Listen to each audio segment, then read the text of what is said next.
Hello, family. Come on up, Ronnie. Give Ronnie a round of applause. We are so excited to be here for day 2 of our tour. And to those of you that are watching online, welcome. You are in for an adventure, and we are going to continue to have the time of our lives. So let's buckle up, come close, and let's dive in. Ronnie, you ready? You disappeared. There you are. Again, let's give Ronnie a warm welcome.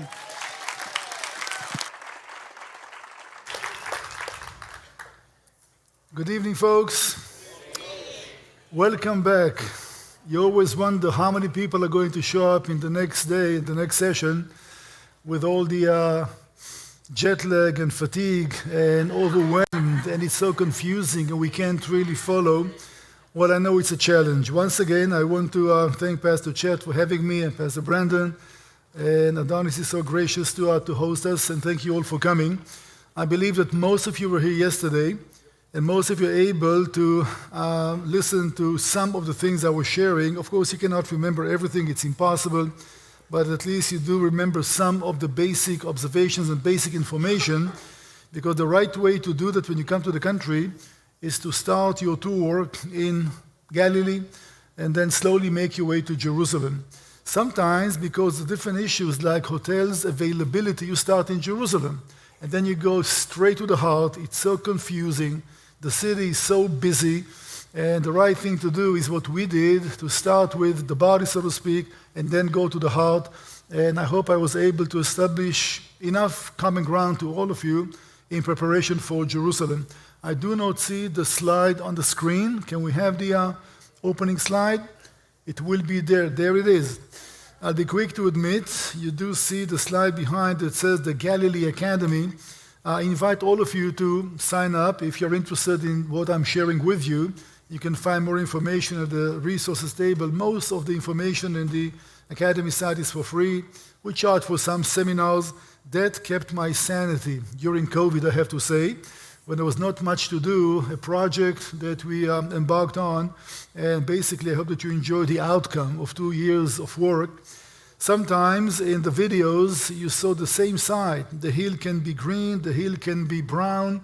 I can wear a coat, I can wear shorts. We had to go back to the same places to film, because you can make arrangements to go to visit the place. You get to the gate, there's nobody there. Well, you paid for the grown through, and what are you going to do? So you climb over fences, you crawl under fences, you break the law 5 times a day, you go back to the same location over and over again. And that will explain how come we go to the same places time after time and they look a little different with the outfit and different with the landscape, etc. Here, I shared my secrets with you. Well, yesterday we started along the coast. We spent a whole day on visiting the key locations around the Sea of Galilee, and then we spent some time by the Dead Sea. We're going to dedicate the 3 sessions tonight to focus on Jerusalem. Jerusalem, such a special place, a special location, we have to say wasn't always like that, because it will be fair to say that until a certain time in history, Jerusalem was holy only to one people, the Jewish people. Most of the others couldn't care less about Jerusalem. It's a place of no significance when it comes to strategic issues. It's off the main roads. It's not by the coast. It doesn't have enough farmland. It doesn't have enough water.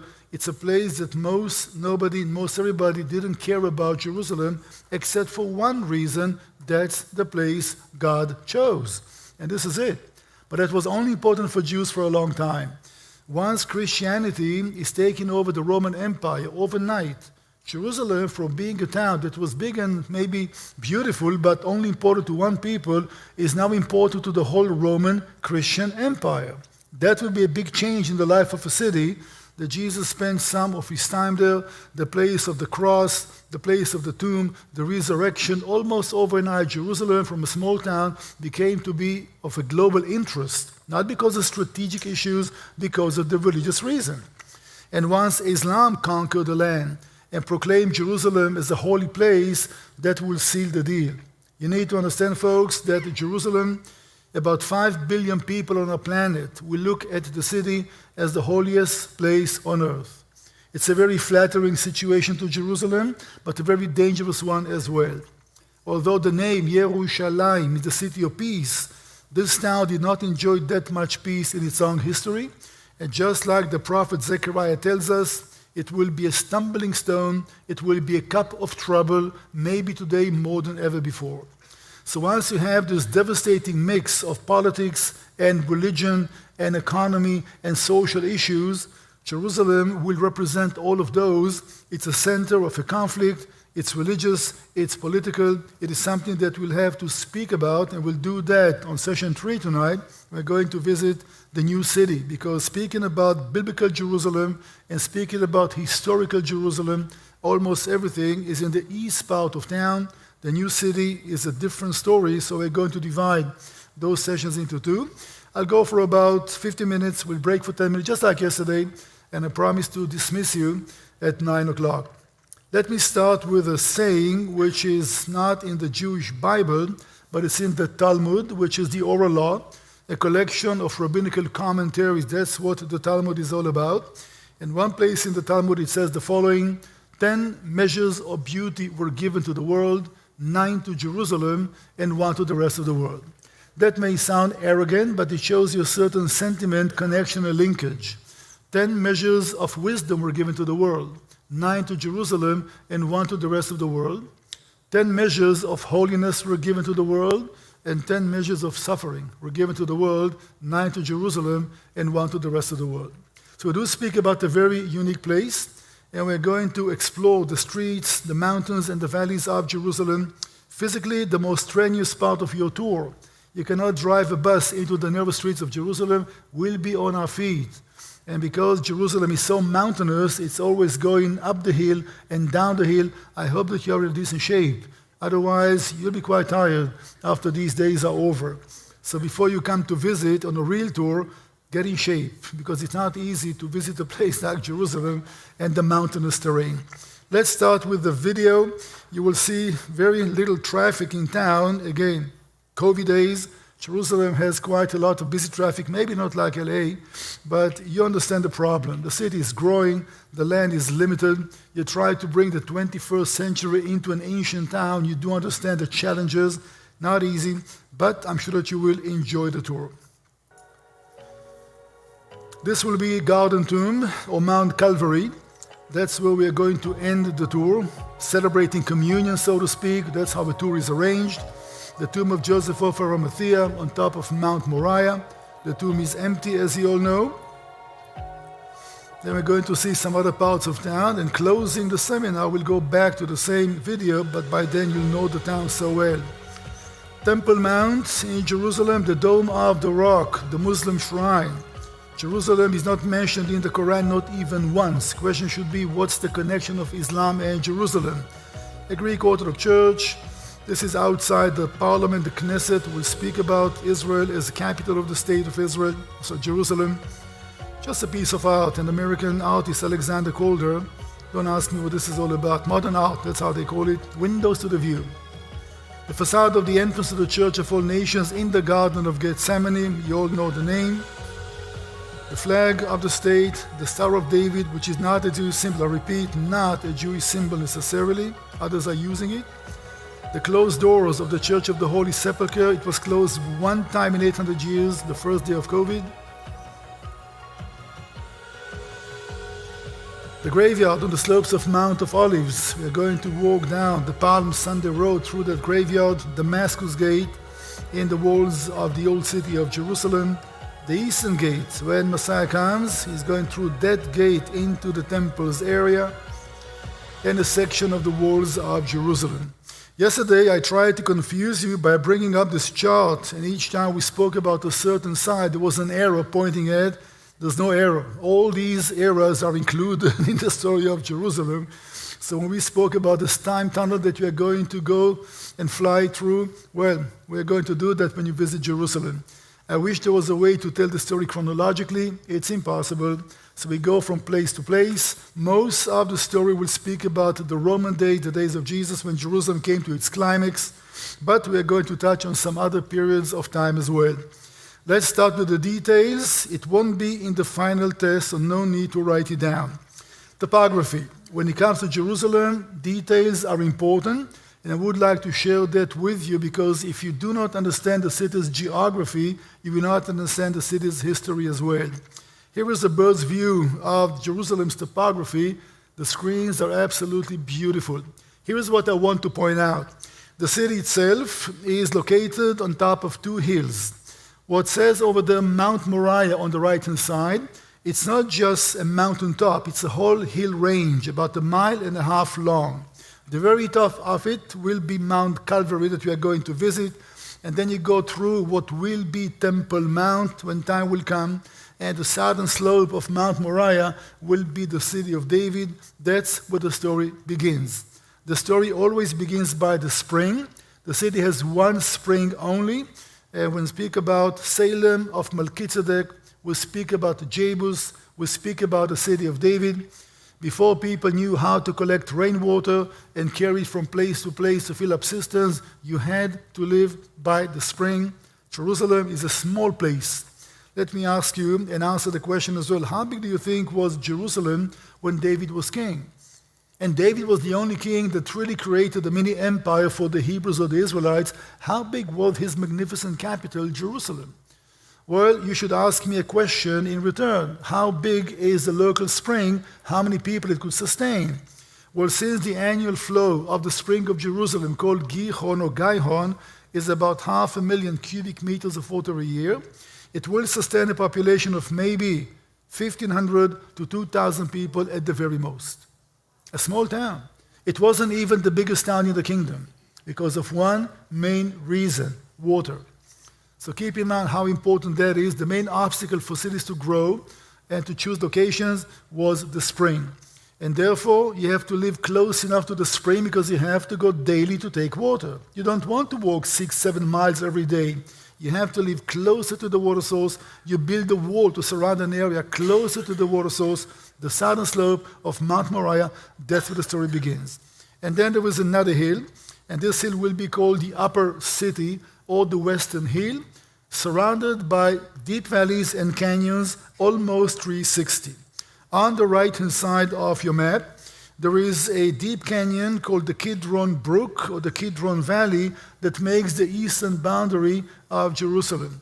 Kidron means a dark place. It is also known in the book of Joel, chapter 3, by the name the Valley of Jehoshaphat. Jehoshaphat means God will judge. It's a traditional site for the judgment of the nations in the valley. That's what Joel tells us. That will be on the eastern side of the city. On the western side, Jerusalem has another deep valley, which is guarding the city, so to speak, the Valley of Hinnom, or the Valley of Gehenna. In modern Hebrew, Gehenna means hell. The source of it was given by the prophet Jeremiah. In that valley, some kings of Judah offered human sacrifices to the gods of the Canaanites, and the prophet called it the horrible burning place, Hinnom. Today, it's called Gehenna. Interesting connection. The tradition is that Judas killed himself in a valley, which is called in Hebrew hell.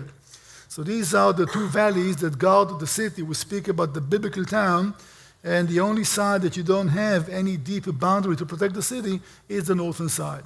So keep in mind, because that topography is important, as you will see later on. There was another valley running through town that will be called the Central Valley. And in front of you, marked in blue, you see a gigantic letter in Hebrew. I doubt how many of you know the Hebrew alphabet. But one of the letters in Hebrew is the letter Shin. If you have Jewish friends who practice the Jewish faith and you happen to visit the homes, on the right-hand side of the entrance to the house, the small container fastened to the door side. Every Jewish house will have those because this small container is commemorating two biblical events. Number one, Passover.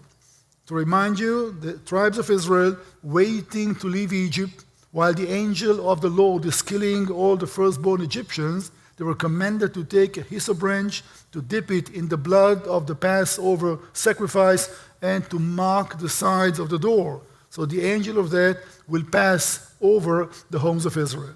We don't do that with blood anymore. We do that with a small container to remind us. Number two, if you go to Deuteronomy chapter 6, verses 4 to 9, and chapter 11, 13 to 21, in two places, The Bible said that the Israelites are commanded to write down the word of God on every doorside. What do you mean, the word of God? The whole 5 books of Moses? No. The idea was you take those 2 pieces of scriptures, you fold them into a nice container and fasten it to the side of the door. That's how you can tell that you enter a Jewish home. On that container there was a letter, the letter Shin. Shin is the first letter in one of the many names of God in the scriptures, Shaddai, the keeper of the doors of Israel. God says, I'm going to stamp my name on the mountains of Jerusalem. Well, there is a gigantic name of God stamped on the mountains of Jerusalem. The letter Shin, manifested by the 3 valleys, is creating God's name stamped on the mountains of Jerusalem. So you do have 3 valleys, 2 hills. That's what makes the city. City of David will be the southern part, as I mentioned, of hill called Moriah. I'm saying that because usually when we speak about mountains, you think we speak about the mountaintop and there's nothing around. In most cases, it's a mountain range. The case of Moriah, about a mile and a half long. City of David is over there. As we said, that's where the story begins. On the right-hand side, you saw the Kidron Valley. Above the Kidron Valley, dominating the city, will be a hill that you know by the name the Mount of Olives. Very famous. You heard about the place. We'll start our tour there because the panoramic view is absolutely spectacular. And we have another hill on the eastern side, which is the Mount of Corruption, the Mount of Shame, the Mount of Abomination, the Mount of the Destroyer. All those names are mentioned. And why this hill is named by so many unpleasant names? Because when Solomon was king, the Bible tells us, he married many foreign women, and many of them brought images of their gods with them, and Solomon built temples to these gods on the mountain overlooking the city of David. So you do see the city of David, and you see the hill above the city of David. For that reason, this hill was called the Mount of Corruption or the Mount of Shame. It's amazing to know that some good kings in Judah, like King Hezekiah and King Uzziah and King Amaziah, the temple of God was not well attended, but nobody dared to touch those temples that had idols in them, because once upon a time, the nation of Israel did worship idols as well. We did mention that yesterday. The king that destroyed all of them is the only king that the Bible has nothing negative to say about. The Bible is rebuking all 39 kings of Judah and Israel except for one. Just one gets all the credit, King Josiah. What gives him the credit is that he was the one to destroy those high places. Josiah was the king that made Jerusalem the one place of worship. Until his days, the Israelites worshipped on high places with the king's approval as well, which was an abomination, as you understand. So the Mount of Shame, the Mount of Corruption, is making part of the hill on the eastern side of Jerusalem, the Mount of Olives. So think about 2 hills that go parallel to each other. One is higher than the other. The Mount of Olives is higher than the rest of the city. Zooming in once again, what we covered so far, that's what you see in front of you. The city of David, you see the Kidron Brook, the Central Valley. A small town, and you do understand that the hills around are higher, but coming from these steep valleys to try to assault the city will be almost impossible. It's not 3D, so you can't really see that. These are deep valleys. And think about young David standing at the bottom of the Kidron Brook, looking at the mighty walls of Jebus on top of the hill, wondering how on earth I'm going to conquer this well-fortified city. Since it's not 3D, it's hard to notice that, but Jerusalem, as small as it was surrounded by deep valleys that protected the city, with one exception, the northern side. So if the north is not protected, it had to be protected by human activities. It will have to have a moat. The main castle always guarded the northern end, and in ancient Hebrew, north and enemy were synonymous. We have 29 recorded events of Jerusalem attacked by an enemy. 28 times the enemy came for the northern side. The only time that they did not was the Israeli paratroopers in June 7th of 1967. We took the city coming from east. So when Jerusalemites used to talk to one another, go to Jeremiah. When you speak about north, north means danger, enemy, be careful. All right? But you need to understand the topography to understand why the northern side was always the one that you're afraid of. The city did not have any natural boundaries to protect itself from the north. It had to be man-made fortifications. enough with topography. Let's have a short historical introduction. We have a lot of information about Jerusalem, and I would like to share with you some sources which the Bible mentions and some other archaeological sources as well. The most ancient evidence that we have in writing about Jerusalem is coming from the Egyptian archives. 20th century BCE, there was a tradition among the Egyptian soldiers. Before you go to battle against an enemy, you make a little clay figurine, write the name of the enemy on it, get the army together, smash it down to the ground, saturate it with urine, I kid you not, to humiliate the enemy, hoping that that's what will happen to the enemy in the battlefield. Lo and behold, they find a whole pile of those pieces of clay that were these old figurines, and the name of Jerusalem is there. It was called the excavation texts, and Jerusalem was one of the enemies of the Egyptians. So we do know that the city had some significance. We speak about before the days of Joshua. We speak about before the days of David. We speak about the days of Melchizedek. So for the Egyptian Empire, Jerusalem was a place of significance, and we do not understand why. Because Jerusalem being on the mountains, you cannot have your war chariots effective in battle in a mountainous area. For some reason, for the Egyptian Empire, Jerusalem was important. Another evidence we have is called the Letters of El Amarna. In 1878, an Egyptian farmer was plowing his field south to Cairo. The plow pulled out a piece of tablet of clay with cuneiform on it. He did not know what that was, but he excavated by chance the whole archive of the Egyptian State Department from the 14th century BC. Pharaoh is corresponding with kings under his authority in the area. 381 tablets. Jerusalem is mentioned 6 times. So once again, Jerusalem was a well-established city that David will conquer later on, and Jerusalem was under the custody of the Egyptians, and we do know the name before we find it in the scriptures in the days of Joshua from other sources as well. One of those tablets is absolutely fascinating because it says the following, and see if it comes through what I'm trying to convey here. The king of Jerusalem is writing to Pharaoh, "To my lord and my son, bowing down to the ground 77 times," and all those superlatives, "isn't my lord concerned that the Hebrews are coming to attack the city?" Hebrews, close enough? Is it possible that we have breaking news, if you wish? 3,500 years ago, the Israelites just conquered Jericho. The whole area is trembling with fear because the mighty nation is coming, and the king of Jerusalem is sending urgent messenger to Pharaoh. The Hebrews are coming. Don't you care about your precious city? If that's indeed the case, Hebrews and Hebrews are the same, that will be a very significant document.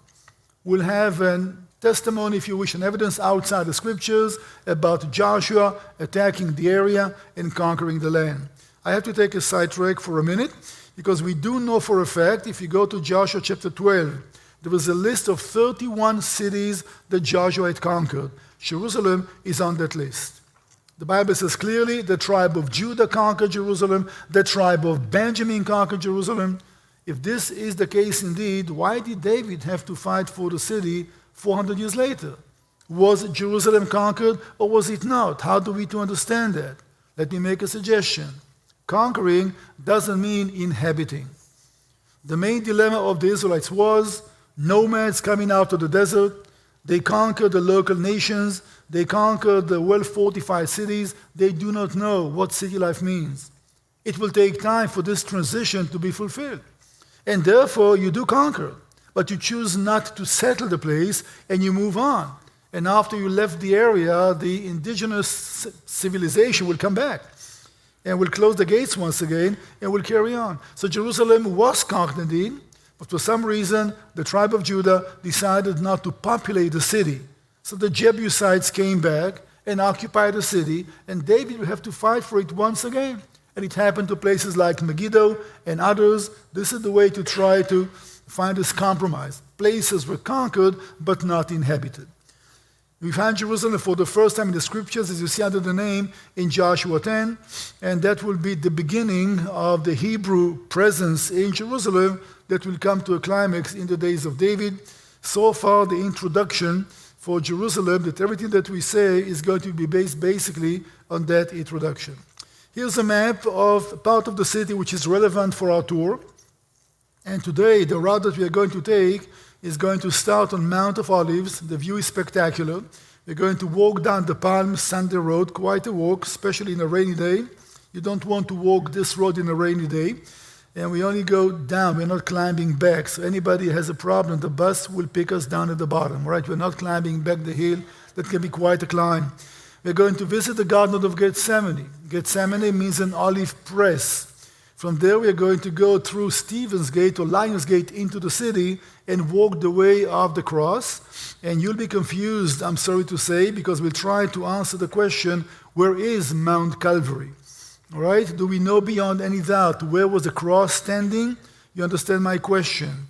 Does the Bible tell us to which direction Jesus was walking with the cross after his trial came to completion?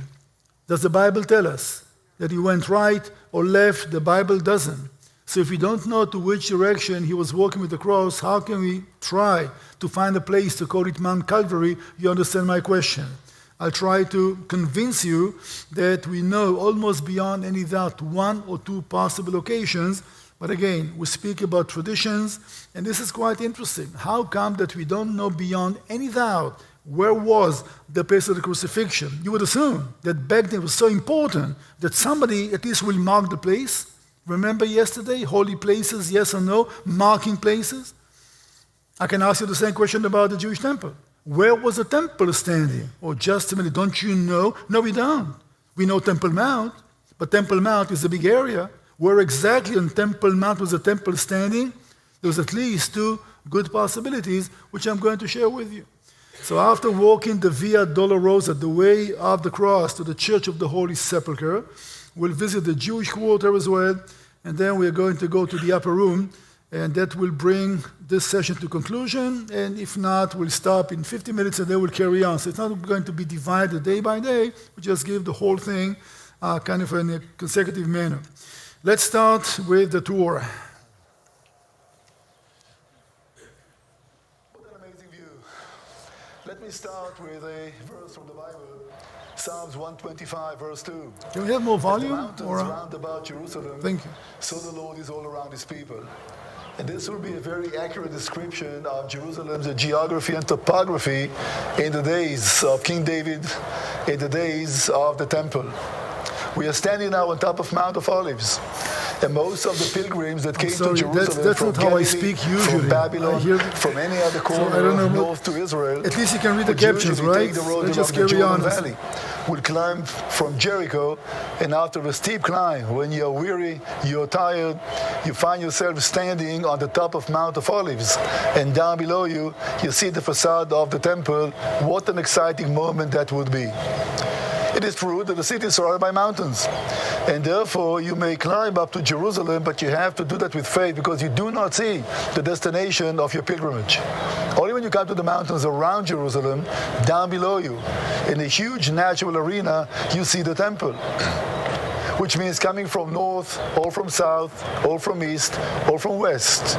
Not before you come to the mountains overlooking Jerusalem, you can see the city. And once you set eye on the city for the first time, it's a reason for a celebration. And therefore, not just Jerusalem is holy, but all the mountains around Jerusalem will have something attached to them.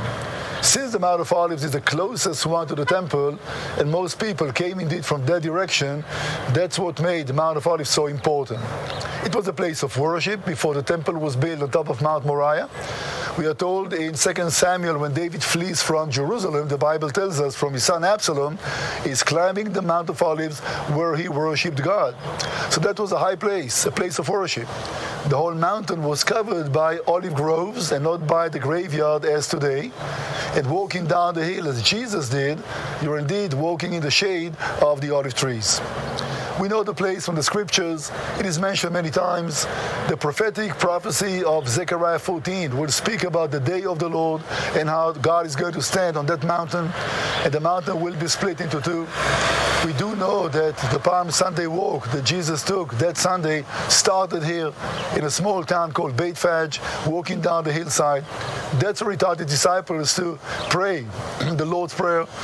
And since the Bible never tells us that Jesus stayed inside the city overnight, we have to come to the conclusion that most of the intimate time that he spent with the disciples was either in Bethany, only about a mile away from here, or under the olive trees, in caves maybe, on the Mount of Olives.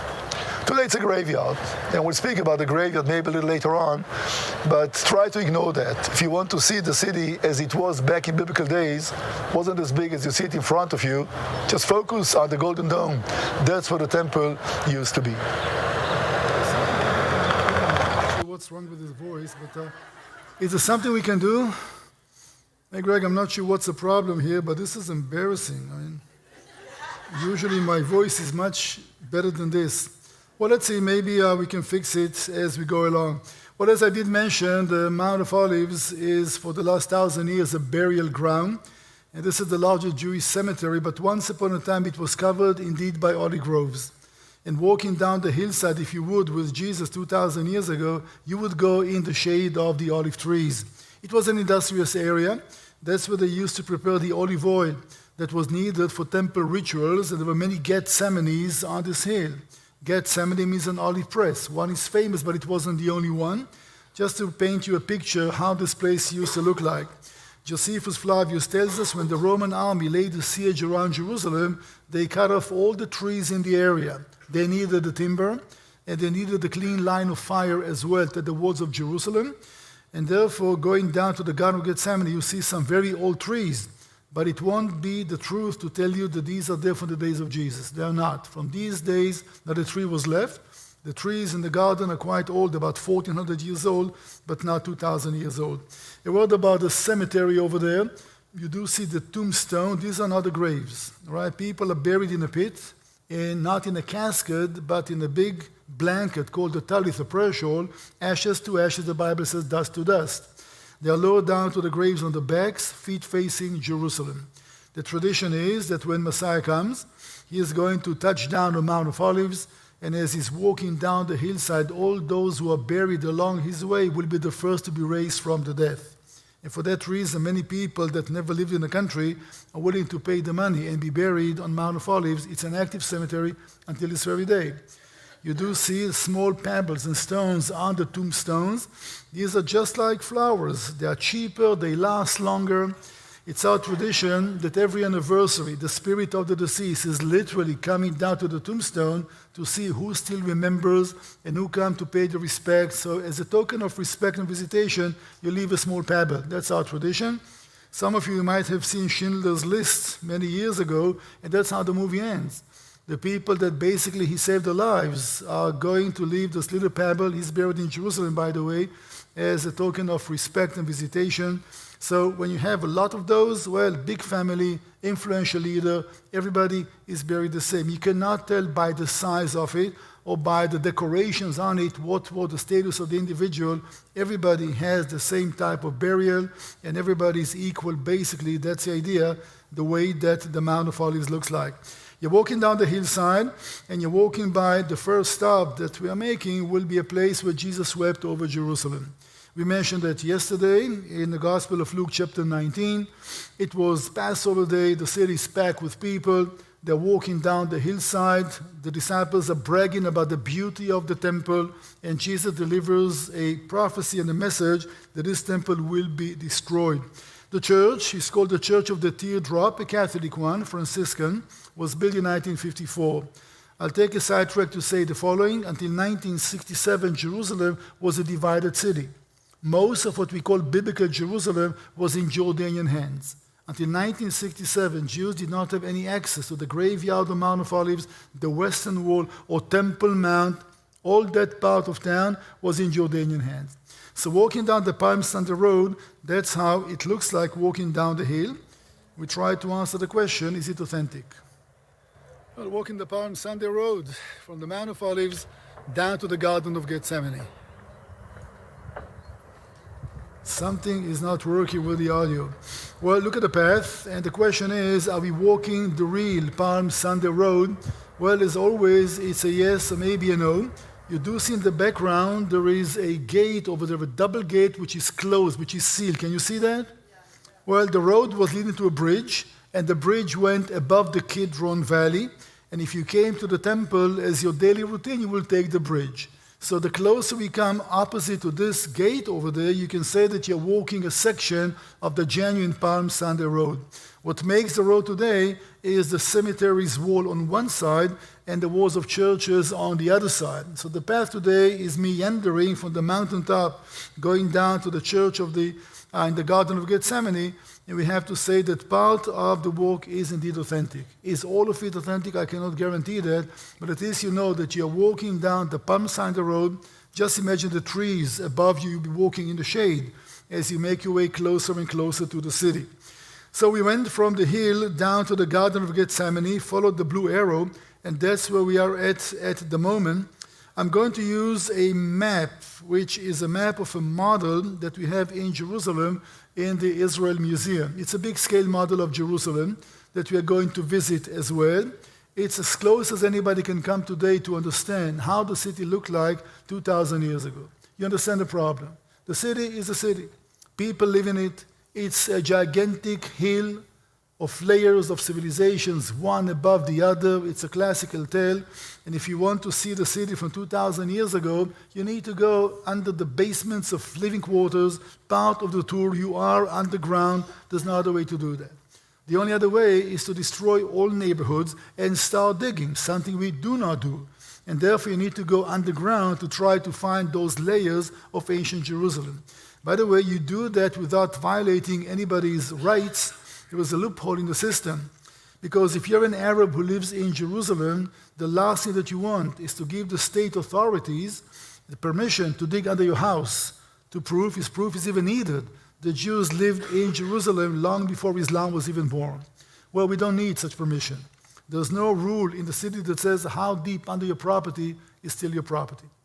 All the way to Hawaii, if you're in Israel, or 20 feet, doesn't say that. So if you go deep enough, and you're not endangering the foundations of the structure, there's no problem, and there's no legal claims, and they cannot complain that we do something which is illegal because the whole world is watching. What are the Jews conspiring? They go underground. God knows what they're going to do. Well, come and see. We don't have any secrets. It's open to everybody. So that's what made the excavations in Jerusalem possible. I'm pointing now at the upper room. That's where the Last Supper, the Passover meal took place. And of course, that night, Jesus and his disciples are leaving town to go to the Garden of Gethsemane. We do not know why leave town. We do not know why stay that close to the city. It was possible for Jesus and his disciples to walk another half a mile to go to Bethany, the house of Mary and Martha and Lazarus, as he did so often. Why stay so close to town?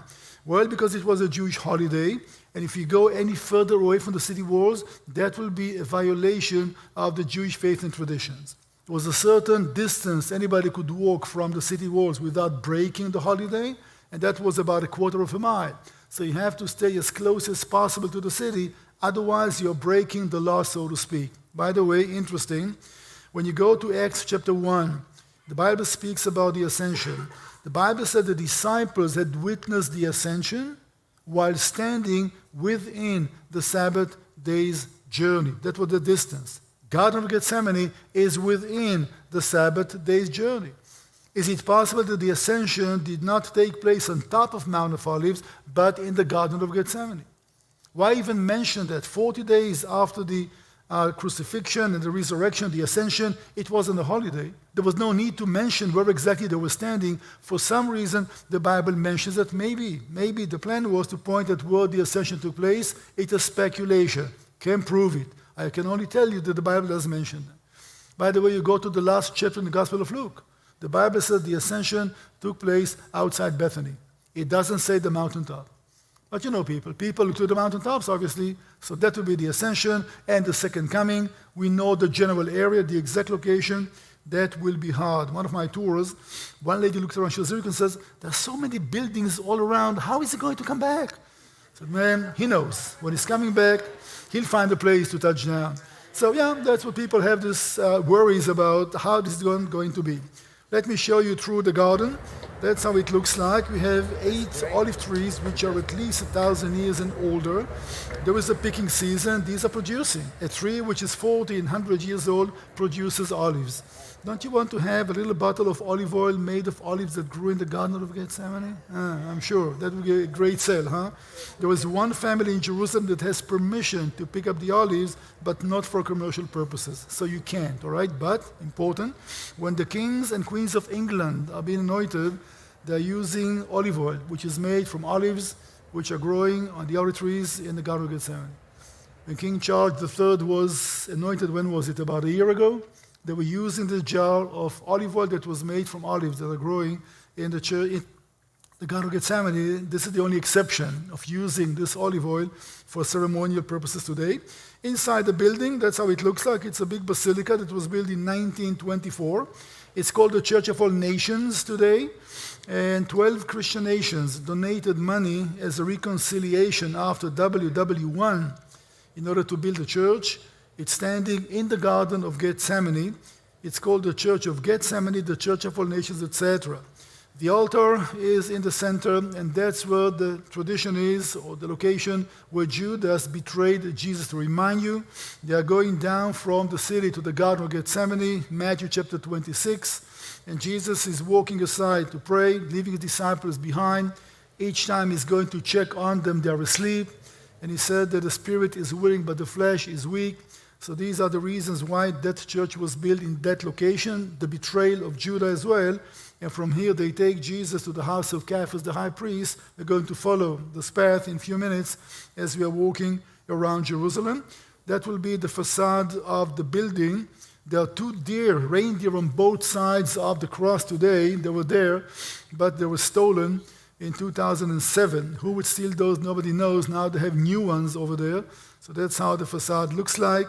Once again, a picture of the garden, and to show you an olive press. That was the whole idea behind an olive press. You pick the olives, you place them in those straw baskets, and you start pressing without adding any pressure. The first drops of olive oil that come from the fruits will be dedicated to God in the temple. This is the extra virgin oil. Then when you start pressing, that's not extra virgin anymore. You can use that, but the very first drops that come from the fiber, these are dedicated to the temple. That's how they used to kindle the menorah in the temple. That was used to anoint the priests and the kings. So Mount of Olives, that's where the olive oil came from for those rituals that were so common in Jerusalem back at the time. I hesitate to show the next one. It's a video, and I am afraid to sound ridiculous once again. It's good that we have the captions, huh? And again, we need to check and then the break to see what's wrong. So we are going to make our way through the gates and the walls of Jerusalem. That will be Stephen's Gate, also known by the name Lion's Gate. In 1219, the walls of Jerusalem were dismantled by the local Muslim Sultan. And for 300 years, Jerusalem had no defenses. The Ottoman conquest was in 1517, and Suleiman the Magnificent, the Sultan, decided to rebuild the walls of Jerusalem. Construction started in 1537 and went on for 5 years. The walls that you see behind me are the walls of the old city of Jerusalem today that were built by the Ottomans in the 16th century. The main gate on the eastern side is what you see behind me. And this gate is known by 2 names, Lion's Gate or Stephen's Gate. Folks, listen. Let's take a break now for 10 minutes, all right? We need to fix that. Otherwise, it's not, I really feel not only apologizing, but really embarrassed. That's not my usual voice and not my twin brothers as well. I need some tech geniuses to come over here to fix the issue. Come back in 5 minutes, all right? We'll call you to come back in 5 minutes and we can carry on. And I hope that you won't have any such problems. Thank you for understanding.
first time I called somebody and left a message and I said, I'm just calling to touch base. I was so proud of myself. Nobody speaks like that unless you know what touch base means, right? Shall we start with welcome to Israel, ladies and gentlemen? Or, well, all right, let's go. I'm not going to start from the very beginning. You're able to read the captions from the Mount of Olives. So let's just carry on with our session.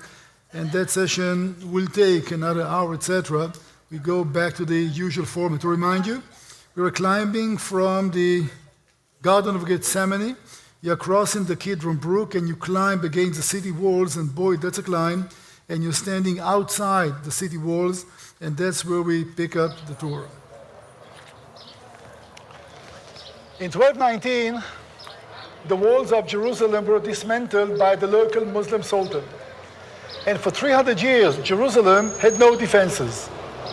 The Ottoman conquest was in 1517, and Suleiman the Magnificent, the Sultan, decided to rebuild the walls of Jerusalem. Construction started in 1537 and went on for 5 years. The walls that you see behind me are the walls of the old city of Jerusalem today that were built by the Ottomans in the 16th century. The main gate on the eastern side is what you see behind me. And this gate is known by two names, Lion's Gate or Stephen's Gate. It is a tradition that through that gate Stephen was led down to the Kidron Valley for his martyrdom. And through that gate in June 7th of 1967, the Israeli paratroopers broke through the walls of Jerusalem to liberate the city. So let's go through the wall, and we're going back now to the model that I mentioned earlier and start touring inside the city. We're going to start with the pool of Bethesda. John chapter 5 tells us there is a pool by the sheep gate, and you do see the sheep gate on the northern wall of the Temple Mount area, and you see a massive castle in front of you, which is called the Antonia Fortress. Antonia Fortress was built by King Herod the Great on the northern side of the city. We said the main castle was always guarding the northern end, and that was the headquarters for the Roman governor when he came to town. It had a great commanding post over the Temple Mount, and keep in mind that when the Roman governor left his comfort zone in Caesarea and came up to the city reluctantly, no doubt, he came for one reason: to police the city, to make sure that things are quiet and under control, and all the attention was focusing on Temple Mount. You want to position yourself in a place that you can make a difference. And since that became to be the headquarters of the Roman governor, it was called Praetorium. Rings a bell? We mentioned that in Caesarea many days ago. The trial of Jesus, therefore, took place in the courtyard of that fortress. Antonia, named after Mark Antony, who was Herod's master, and in the central part of the courtyard, that's where the trial will take place. We'll be there in just a minute. So the pool of Bethesda, and our path is taking us through the walls of the city. We're going to make our way to the pool of Bethesda, all right? And we're going to see how the place looks like today. We know that location to be the authentic one beyond any doubt.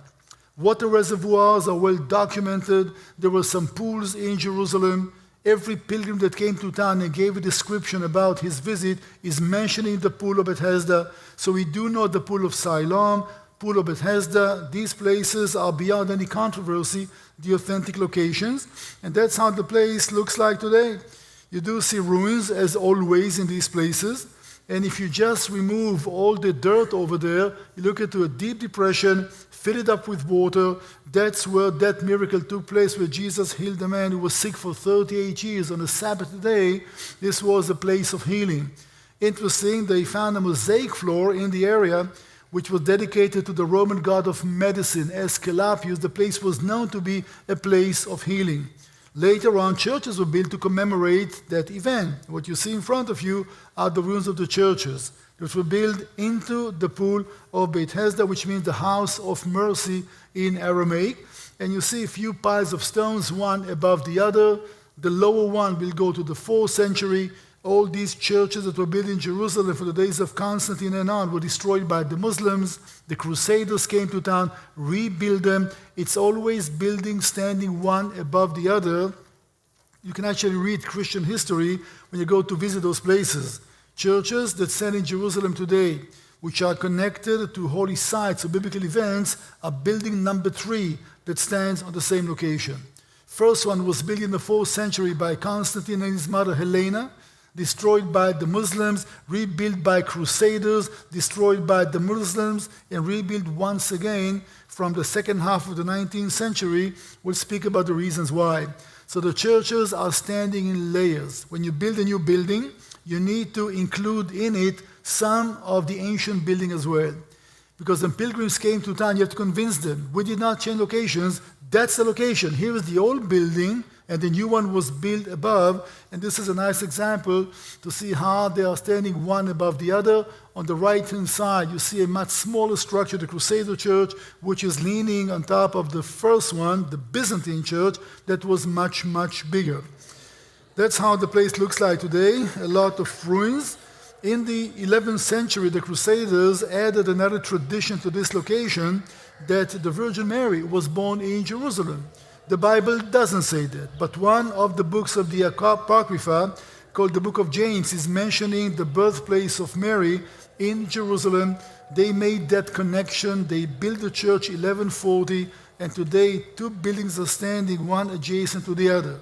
The new one, so to speak, 1140, is marking the place of the birth of Mary, and the other one commemorates the miracle by the pool of Bethesda. If you came to visit Jerusalem in the 12th century, the 2 structures stood one next to the other. Today they call the Church of St. Anne's, which is, by the book of James, the mother of Mary. The book of James says that her parents were called Anna and Joachim, or Hannah and Joachim, and that's what the church is dedicated for. The acoustics inside the building are absolutely spectacular. Every group that sings inside sounds like the best choir in the whole world. Do I need to convince you about that? Well, let me convince you.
You sounded great, huh?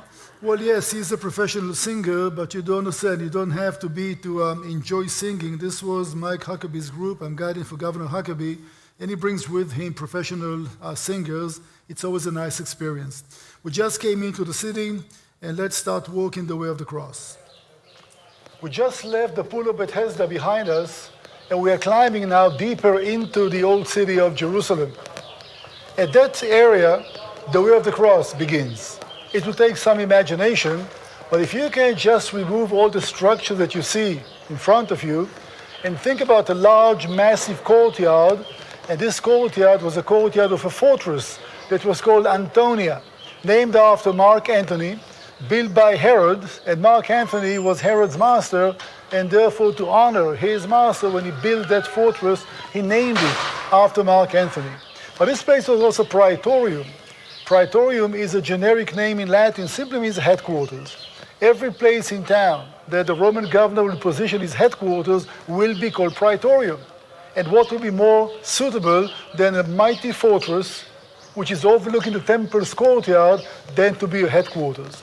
And therefore, Praetorium in Jerusalem is the Antonia fortress. And they brought Jesus to this location. And that's where the trial of Jesus took place. And he started walking with the cross from that point on his way to Mount Calvary. And therefore, this place is marking the beginning of the way of the cross, or the Via Dolorosa. Well, once again, back to the model, you see once again the great location of the castle overlooking the courtyard. That would be the reason to choose this place to establish your headquarters when you come to Police Town. Let's go over the 24 hours in the ministry of Jesus to understand what were the key points and the key locations. We started earlier and we did mention that after having the Last Supper, the Passover meal, they went out to the Garden of Gethsemane. Jesus is arrested in the garden. They bring him back to the house of Caiaphas, someplace in the upper city of Jerusalem. There is a traditional location. We do not know beyond any doubt that that was indeed the place. Keep in mind, it's Passover, which means the city is packed with people. Josephus Flavius tells us one Passover, they offered 250,000 lambs. That's a lamb for a family. That was a family's meal. We speak about millions. The city wasn't big enough to accommodate everybody. People camped on the mountains around Jerusalem. I started the video from Mount of Olives with my funny voice there, quoting from Psalm 125. As the mountains round about Jerusalem, so the Lord is all around his people. Think about the whole area as a huge natural arena. People are camping on the hillsides, and the temple is down below. The temple was not the highest place in the area. The mountains around Jerusalem were higher. So topography had to be integrated into the rituals as well. If you want to celebrate, and the city is not big enough, and you have to have an eye contact with the temple, that's the tradition. While you're eating the Passover meal, think about a gigantic amphitheater, everybody seated on the hills, and the temple is down at the bottom, so you can have your Passover meal while looking at the temple. That would be the tradition. So they brought Jesus to the house of Caiaphas, and the following morning, through the very busy streets of Jerusalem, they take him to Pontius Pilate. And Pontius Pilate was at Praetorium. Pontius Pilate says, well, you're a Galilean. The ruler of Galilee happens to be in Jerusalem. Maybe he can deal with the issue, so it won't be my problem. And they're taking Jesus to the palace of Herod Antipas, the ruler of Galilee. Herod Antipas is outsmarting Pontius Pilate, saying, I'm a Galilean, but I'm out of my jurisdiction. Your problem, Mr. Governor. I'm not making up any of it. It's in the Gospels. They take Jesus back now to Pontius Pilate. The trial takes place, and Jesus is walking with the cross to Mount Calvary. That's what the Bible tells us about the key events in the last 24 hours before the crucifixion. So we know where the trial took place. There is no debate about that location. The question is, where exactly is Mount Calvary? Where do we need to look? Because the Bible does not tell us in details to which direction Jesus headed with the cross. One thing I can guarantee to you, the tomb of Joseph of Arimathea, and the Bible tells us a brand new tomb, had to be outside the walls of the city. That's a given. Jews do not bury people within the walls. So if we know beyond any doubt where the walls used to be, we can start looking outside the walls of Jerusalem to try to find such a tomb. And there was no debate about the path of the walls of Jerusalem in the first century. Thankfully, Josephus Flavius gives us such a great description of the city that you can easily mark that wall, so there's no question about that. It's not the large one that goes all around, but the one which is further inside. So we have to look at a place outside the walls, and also we need to understand the Roman mindset behind crucifixion. You want to punish somebody, you want to make it as public as possible outside the walls of the city, which means by the main gate, by the main road, if possible, a small hill. Outside the walls of Jerusalem of the first century, two such places would qualify. One is what we call today the Church of the Holy Sepulchre. The church is covering a little hill that was outside the walls of Jerusalem, and there's a tomb there. Not everybody agrees. There is another possible location. But until about a century and a half, only one location was known. And when pilgrims came to Jerusalem, they will take a cross in most cases, and they will follow that procession going from Praetorium to the Church of the Holy Sepulchre, celebrating the cross, the tomb, and the resurrection. So the path for the Via Dolorosa looks like what you see in front of you. That was the wall of the city. Where the church is standing is outside the walls of Jerusalem. That's one possibility. But there was another one. And the other one is standing also outside the walls, also by a main gate, and also on top of a small hill. And that will be the top of Mount Moriah. That will be the Garden Tomb. So, to say that you are walking the way of the cross, it depends. If you believe that that was in one location, you follow the red line. If you believe it was on the other location, you follow the yellow dotted line. But when we speak about Via Dolorosa as a concept, that will be marked by the red line that you see on the screen behind me. All we know is the following. Jesus took the cross, he went down into the valley, so the first part of the walk has to be authentic. But once you go down to the valley, you either turn right or you turn left, and that's where the confusion begins. So it's either one or the other. Let me make a suggestion. The Bible says that by the cross there was a tomb. Please define by. What will qualify to be by? Adjacent to. Come on, work with me. 200 yards is considered by? I'm asking, have a point in asking. No. 300 yards? No. 400 yards? No. I'm pushing it, huh? Well, again, because if you tell me, hey, these are speculations. All right, this is not hard science. We speak about faith. We speak about issues of the heart. We don't have to prove anything here. But it's confusing when you come to the city and you see two places which are called Calvary. Let me try to clarify that. If we agree, and obviously you don't agree, that 600 yards is still considered adjacent to, is it possible that the cross was standing where it says the Garden Tomb? But the tomb of the resurrection where the church is standing, if we agree that that's a possibility, we don't have to choose one or the other. Some people say, okay, it's possible. Some will say, no, it's not possible. We all believe that the cross stood on Mount Moriah, right? Mount Moriah. You see, the Garden Tomb is Mount Moriah. And then you have the valley dividing the city into two. Remember the first map topography? And the Church of the Holy Sepulchre is not on Mount Moriah. It's on the other hill. So it's either one or the other. I leave it up to you to decide. It's confusing, not easy to follow. I'm not convincing anybody about anything. I'm bringing to you the way that the city looks like today and the way the traditions were developing over the time. So one or the other, or maybe the two are connected. That will be it when we speak about the way of the cross. There was another possibility, surprise, surprise. Some scholars do say that when Pontius Pilate came to the city, he preferred to stay in Herod's palace. He was a spoiled Roman general. He preferred to have the luxury of the palace. If this is the case, then there is another Via Dolorosa, because it will start over there, and then it will go either to one location or the other. Too much information. I'm sorry to confuse you. When you come to the city, that will be the thing that you're facing, basically, and it's confusing. So we have a few possibilities. The Christian world is commemorating that, many where the church is at, many at the Garden Tomb. And again, it's everybody's choice to decide which one he prefers. We have the cross, the station of the cross. There are 14 stations when you go along the way, events that happened to Jesus on his way. 9 of those are biblical, 5 are traditions. The Bible doesn't say that Jesus fell with the cross. There are 3 stations that speak about the first falling, and the second falling, and the third falling. That's tradition. There used to be a time there were 22 stations.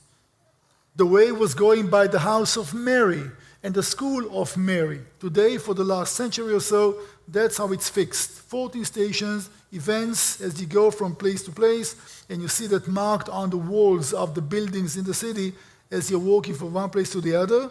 And everything leads to the Church of the Holy Sepulchre, which is believed, as I said by many, to be the place. It's a building, of course, and everything is inside the building, not easy to see.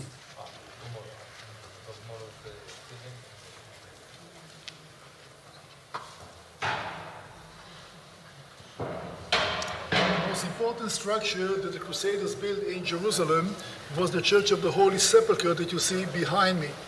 It wasn't the first time a church was standing here. The first two churches were built by Constantine the Great, 335. And these churches lasted. The Muslim conquest of Jerusalem destroyed 1009. And one of the main reasons to call for the Crusades was to redeem the Church of the Holy Tomb or the Holy Sepulchre. And the Crusaders were those that came to the city as a result of that call and conquered it. The church was dedicated to celebrate the 50th anniversary of the conquest of Jerusalem by the Crusaders, and that was the 15th of July, 1149. The Queen of Jerusalem, Queen Melisande, was responsible for the celebrations, and Christian sources are telling us that all the dignitaries of Europe back at the time came to participate in that celebration. Inside the building today, there are two centers. One is marking the hill of Golgotha, which means skull hill or the place for the cross, and the other one is marking the tomb of Joseph of Arimathea. Many Christians do believe that this would be the holiest place on the planet for the crucifixion, the burial, and the resurrection. You would not believe how busy the place is usually, and the line to go inside can be about a quarter of a mile, and people just stand in line. So to be able to see the church without anybody, that was a little blessing, I have to say, because otherwise filming there would be impossible. You walk inside the preacher, who is in the house? There's nobody there for a long time. When you go inside the church, that's what you see. You're climbing a staircase, you're climbing Crucifixion Hill. It's inside the building, but remove the building, all right? You're climbing a little hill, and that's where, it's believed by many, that's where the cross was standing, right in front of you. Now, it is station number 12 in the way of the cross, so that's what's marking the place of the crucifixion. And until 1878, that was the only place known. The Garden Tomb was, in a way, discovered it later on. That was the only place that people came in order to commemorate and to celebrate.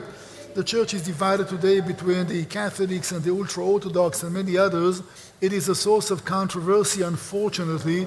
There's a lot of tension around the church and who will have the right to celebrate where. You need to understand that approach. A lot of people want to have more possessions of Christian holy sites in the country, and the way to do that is by buying those properties, and sometimes it leads to much controversy.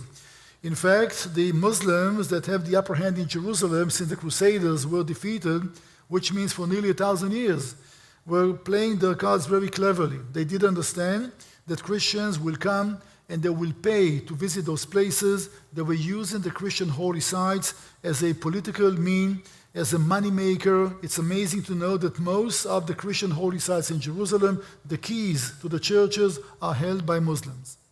Interesting, huh? When Saladin, the great Muslim conqueror, conquered Jerusalem from the Crusaders, October 2nd, 1187, he told his generals, listen, here are the keys to the churches. That's how you're going to make a living, you and your offspring forever. Unless the Christians are paying, don't open the building. And until this very day, today you don't pay. Today there's a lot of understanding. But until this very day, the official key holders of many of the churches in Jerusalem are Muslim families. You do understand to what level the tension can get sometimes. You do understand the controversy. The mixture of politics and religion is always something quite devastating. So we're leaving behind us the Church of the Holy Sepulchre, or the Christian quarter, and we're going through the Jewish quarter. And before I say something about that, in 1948, when Israel fought for its independence, Jerusalem was the focal point of most of the fightings. And we had failed to liberate the east part of town. It remained in Jordanian hands. Most of the fighting took place in the Jewish quarter. And when the war came to an end and East Jerusalem ended in Jordanian hands, the Jewish quarter was in a terrible condition. And what was not destroyed, the Jordanians officially leveled to the ground to deliver a message: Jews will never ever live in the east part of Jerusalem. Well, they were wrong, and we are back big time. And when the city was liberated in June 7th of 1967, there was an opportunity. Before rebuilding the Jewish quarter, let's excavate. They cleared all the ruins. 5 years of excavations took place, and today, under the houses and the platform, there was a whole subterranean town. You can walk the streets of Jerusalem just like Jesus did, and you do understand how exciting that whole experience was. Jewish people are excavating not a foreign country and not a foreign city. We excavated the homes of our ancestors. And to be able to find a piece of a wall from the days of King Hezekiah, and to see outside the wall Assyrian spearheads and Assyrian helmet, just like the Bible tells us about the siege by the Assyrians. You do understand how exciting that was. So completing the excavation of the Jewish quarter was a national project. People came to participate, volunteering. It was so emotional, more than just archaeology. So that's how the Jewish quarter looks like today. And let's walk through it for a few minutes. The plaza of the Jewish quarter. Everything is new here. Until about 53 years ago, that was in Jordanian hands. And everything that was not destroyed during the war of 1948 was leveled by the Jordanians right after the war. They wanted to deliver a message. The Jews will never ever live in the Jewish quarter of Jerusalem. What I do want to point at the children that you saw walking around. Each time I have the privilege of guiding people in the city, and you see kids walking without anybody watching or escorting them, people say, is it safe for them to walk alone? Yes, it is. We never had missing children in Israel. I know that when you speak about Israel, what comes to mind is always violence and bloodshed and danger. I'm sorry, that's a wrong impression. What kind of a news bulletin will start? It was a peaceful day in Jerusalem today. If it's not sensationalism, who cares? It's always reporting about violence and about bloodshed. Let me submit to you, Jerusalem is a safe place. Kids go on their own, nobody has to watch them. They're not in any kind of danger. They go to school, you don't have to drive them or to be absolutely crazy. What happened to my son? They are safe because Jerusalem is a safe place. If I share that with you, I have an agenda, I cannot be trusted. Anybody been to Jerusalem from this crowd? Some of you have been. I think that when you tell your story to your own countrymen, they'll trust you more than they trust me. They will tell you. Jerusalem is a safe place indeed. People tell me we feel much safer in Jerusalem than we feel back at home. All right? The problem is the way that those events are reported in the world media, and you hear some bitterness in my voice, maybe for a good reason. So we're going through the Jewish quarter, and the road will take us to Zion Gate on our way to the upper room. And that's how Zion Gate, one of 7 gates in the old city walls, looks like. Walking out through Zion Gate, on top of Mount Zion. This gate is connecting the Jewish quarter for one side and the area of the upper room on the other side. The term Zion is a little confusing. We need to clarify the term. When the Bible speaks about Mount Zion, it always refers at Mount Moriah. 19 times the Bible mentions the term Mount Zion, and it's always Mount Moriah. When you go to Psalm chapter 48, the Bible says that Mount Zion is on the side of the north of the city of David. Indeed, it is topographically. But in the 5th century, a church was built on top of this hill, and they called it Saint Zion. The name simply shifted. So when today people speak about Mount Zion, and you see the name in maps of Jerusalem, it's not the biblical Mount Zion, which is Mount Moriah, but the western hill of Jerusalem, that Josephus Flavius calls the upper city or the western hill. For the last 1,500 years, this mountain is known by the name of Mount Zion. When you look at the gate behind me, you see a lot of holes. Looks like this area was severely damaged. Indeed, these are bullet marks that reminds us of the heavy fighting that took place in this area in the War of Israel's Independence, 1948-49. This was one of the heaviest battles in the city, and we had failed to liberate the old city of Jerusalem, not even the Jewish quarter. And for that reason, for 19 years, where I'm standing was a buffer zone between two countries. The old city walls were in Jordanian hands, and this part of town was in Israeli hands, and that would be the border between the two parts of the city until the old city was liberated by the Israeli army in June 7th of 1967. A short walk will take us now to the area of the upper room, a traditional place, we have to say. Maybe the location is genuine, but the room itself is from the 13th century, and that's where the Christian world is commemorating 2 major events. We speak about the Last Supper, the Passover meal, the Seder meal, and 50 days later, the Bible tells us in Acts chapter 2, they were in a place. Speaking about Pentecost, it doesn't say the same room. But the idea is that where they had the Last Supper became to be a meeting point for the local community. So the Bible says 50 days later they were in a place, has to be the very same location. So the Christian world is commemorating 2 major events in that room. And if you look carefully, it's not even a church, not even in Christian hands. and that requires an explanation.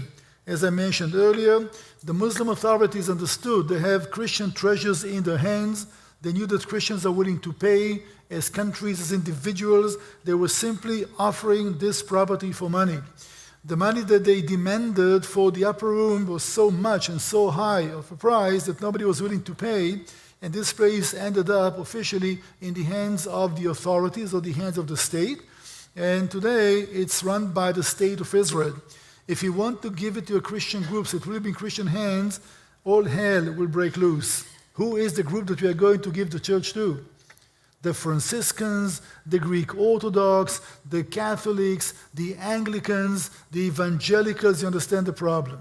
And for that reason, the decision is that the upper room stays officially in the hands of the state and will not be part of any Christian group, not to upset all the others. You need to be very careful making those decisions, especially in Jerusalem. The world is watching. If you make a decision to make everybody upset, you made the best decision possible. If you favor one group over the other, you're in trouble. And I'm saying that because for years and years and years, the Muslim authorities made a fortune out of instigating those groups one against the other. It led to bloodshed. There was a lot of controversy, a lot of violence. About 10 years ago, there was a fist fight in the Church of the Holy Sepulchre because somebody offended somebody else. You have no idea in what level are those sentiments. Things were so bad that in 1878, the whole world got together to Berlin in Germany to try to discuss what will happen in Palestine and the Holy Land, and they simply wrote a status quo. What exactly happens? They froze the situation, and that status quo is in effect until this very day. Every group knows exactly what they can do, in what part of the building, what time of the day, and if you dare to violate that, you've got yourself a major problem. And that looks like a joke and not that serious to some of you. It's very serious. The biggest war of the 19th century in Europe were not the wars of Napoleon. It was a war that started over an issue in the Church of the Nativity in Bethlehem. There was a silver star down in the grotto marking the birthplace of Jesus. The group that was responsible to clean the star were the Catholics. And the priest went downstairs one morning and the star was gone. Somebody stole the star. Who would you accuse as a Catholic? Most likely Russia, the Greek Orthodox. And since every group in the country had a powerful patron in Europe, immediately it became to be an international crisis between the empires of Europe. And one thing leads to another, and the largest Crimean War broke up over an issue that was connected to a religious issue in Palestine. So it's not a joke. And I can show you, if you come to Jerusalem, that outside the entrance to the Church of the Holy Sepulchre, leaning against the wall, there was a wooden ladder. A simple, stupid wooden ladder. You can't move it, you can't touch it. Because when they made the status quo in 1878, and they wrote an inventory of who owns what, somebody forgot to include the ladder. Sound like a bad joke, huh? If you dare to touch it, you have no idea what kind of a crisis you're going to face. So the status quo, in a way, the conflict is a little more civilized today. It stopped the killing. The tension is still there. You need to understand, it's very typical to the atmosphere in Jerusalem sometimes. Everything has to work by some regulation. Now, when the Jewish state is sovereign, you don't understand how tricky that is. How the Jewish state is going to deal with Christian issues and Muslim issues. The whole world is watching. It's a very sensitive position that we are in. So the upper room, that will be an example. By the way, you see on the right-hand side there was something that looks like an alcove. That's a mosque. So what was it? Was it a church? Was it a mosque? All depends who had the upper hand. Same building, one floor down below, there is David's tomb. What are the chances that this is indeed the tomb of King David? The chances are 0. It's a tradition. The Bible tells us that David was buried in the city of David. That's not the city of David. City of David, that's the other hill by the spring. The Bible calls Bethlehem city of David. So which one is it? Most likely Jerusalem, because the whole house of David was buried with him, which means in the capital, but not in that location. Nehemiah tells us when he builds the walls of Jerusalem, it took 52 days. One family is erecting a section of the wall opposite to David's tomb. That's the other hill. It's a tradition. And who started that tradition? Well, when Peter is addressing the crowd on Pentecost Day, and he says something, the tomb of David is near. People took it literally, looking for a tomb. And guess what? They found one. It's Roman, 1,000 years after the days of David. Who cared about the facts? Peter spoke about a tomb. Here is a tomb, must be it, in the same building, up above, the upper room. That's where the Christians and the Muslims sometimes are commemorating, and down below, the tomb of King David. That's the nature of things in Jerusalem. By the way, interesting connection, in the Jewish tradition, the birthday of David and the day he died was Pentecost Day. So maybe that's a connection with the upper room. So in the same building, we do have these two. Let's carry on. If you divided that by days, so we are starting now the second day in Jerusalem, and this is a gathering by the western wall in the Feast of Tabernacles, the Feast of Sukkot. We'll get to the western wall toward the end of this session or this presentation. Well, here's the map once again, and we're going to enter the city from another direction. We're going to visit the city of David. That's where the story started. We're going to visit the area of Temple Mount, try to answer the $64,000 question, where was the temple standing? You'll be surprised. We'll speak about the western wall, the Wailing Wall, try to clarify why the Jewish people go to this place and not up to the temple in Jerusalem. Let me take a sidetrack for a minute. The holiest place for the Jewish people in the sovereign capital of the Jewish state is in Muslim hands. You understand that? I'll say it once again. Finally, after 2,000 years in exile, God kept his promise to his people and regathered the nation back to the country, but the holiest place for the Jewish people is not in Jewish hands. If that sounds irritating, I'll be quick to agree. There is a reason for that. When we get to Temple Mount, I'll try to share those reasons with you. Let me give you a clue. Only God knows the timing, and we should not be involved in his affairs. All right? We should be ready. We should be prepared, but we do not know the timing. So do we know the exact location? Well, I'll let you be the judge of that. Once we speak about Temple Mount, we'll be there in about 45 minutes or so. So the tour is going to take us to the city of David, and back now to the map. It will be outside the city walls of today, but back at the time, the city of David was included within the walls. By the way, this map shows you Jerusalem a few years after the days of Jesus. It's about 2.5 times bigger in dimension than the old city of today. Old city is not that big. Jerusalem back then was bigger in size and more population than we have in the old city today. We go to the city of David, just an impression how the city of David used to look like. A long, narrow hillside sandwiched between the Kidron Valley on one side, divided to terraces. That was the breadbasket of Jerusalem. And the central valley on the northern side, that's where David's palace will be built, and Solomon's palace, and later on the temple as well. The Bible tells us that David was king in Hebron for 7 years, and only after that he was told by God to go and conquer Jebus. A trivia question for you. I'm offering 50,000 points for correct answer. The points are good for nothing. Who was king number 2 in Israel's history? Second king. Well, now you hesitate to say David, huh? Because I'm offering that many points. Yeah, we always go from Saul to David. It's a mistake, biblically and historically. Saul had a son.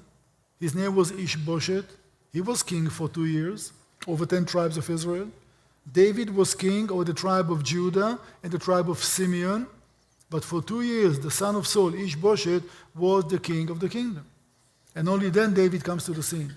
So to be fair to Saul's house, we need to remind ourselves that David will be king number 3 and not king number 2. A young shepherd boy that took his position as king over the tribe of Judah, and after the Ishbosheth's bodyguards are murdering him, they come to David to tell him the great news. He orders to behead them. And only then he's asking God, what shall I do now? And God says, you go to conquer Jebus. From that point on, we know the place by the name, the city of David. It will evolve to be Jerusalem later on. The beginning was by the spring, a small town along the hillside of Mount Moriah. That will be the city of David. The Bible says that David built terraces in Jerusalem, and most likely that's how the city used to look like. You see on the right-hand side part of the retaining wall of Jebus. Think about the possibility that you're standing down at the Kidron Valley, which is quite deep, like David did, and you look at the mighty walls of Jebus, the very same stone that you see today. And this young shepherd boy is wondering how on earth I'm going to conquer this well-fortified city. And the Bible tells us the Jebusites are standing on the walls mocking David and his men. They tell him that the city is so well-fortified that even the blind and the lame are able to protect it. You know how the city was conquered? David's nephew and mighty General Joab climbed the water shaft and conquered the city from within. And then David starts his reign in Jerusalem, establishes himself as king, and the city as capital, and there's a new chapter in Jerusalem history until this very day, the very heart of the Jewish people, the Israelites, and the Hebrews. When they did excavations in the area, number one, they found David's palace. All right, almost beyond any doubt, it was located on the very top of the hill. One of the stories in the scripture that you all know is David and Bathsheba. We are told that one afternoon, David went out to the balcony of the palace and he saw Bathsheba bathing on the rooftop someplace under him, and you have to wonder, how is that even possible? Well, when you come to Jerusalem, you very quickly see that. The slopes are so steep that if you're standing on the very top of the hill, as David's palace was located, you can see literally every rooftop down below you. The city wasn't that big. So to go to the balcony and you just to scan to see, how are my people doing today? One afternoon, he saw Bathsheba bathing. All right, but you need to understand the city's topography to understand how it's even possible. And they found in that location a bundle of 51 seals, all right? And these are seals of Israelite officials that were temple officials and palace officials with names on them, some names that we know from the scriptures. They found the official seal, the insignia, if you wish, of King Hezekiah. It says very clearly, Hezekiah, son of Ahaz. It's very small, but with that seal, the king used to stamp his documents. Do you understand that? To be able today to say, okay, we found a seal of a king that was king 2,700 years ago, and we know exactly how we used to stamp his documents. It has a little butterfly on it. No images, God forbid. But we do have those 51. If you find such a concentration of names of state officials, it points to one possibility.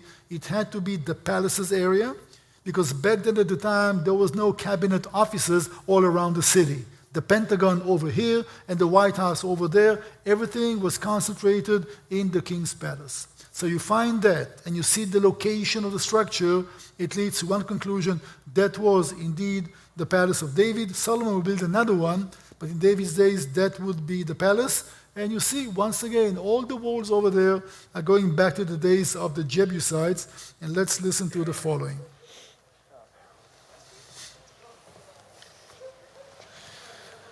It's not easy to be impressed today when you see basically ruins. But you can't get any closer to what the Bible tells us than to look at those ruins in front of you. That's how the prophet Isaiah delivered his prophecies, and that's how the prophet Jeremiah gave his messages. Almost everything that the Bible tells us when we speak about the days of the Old Testament, let alone the kingdom of Judah, took place in Jerusalem.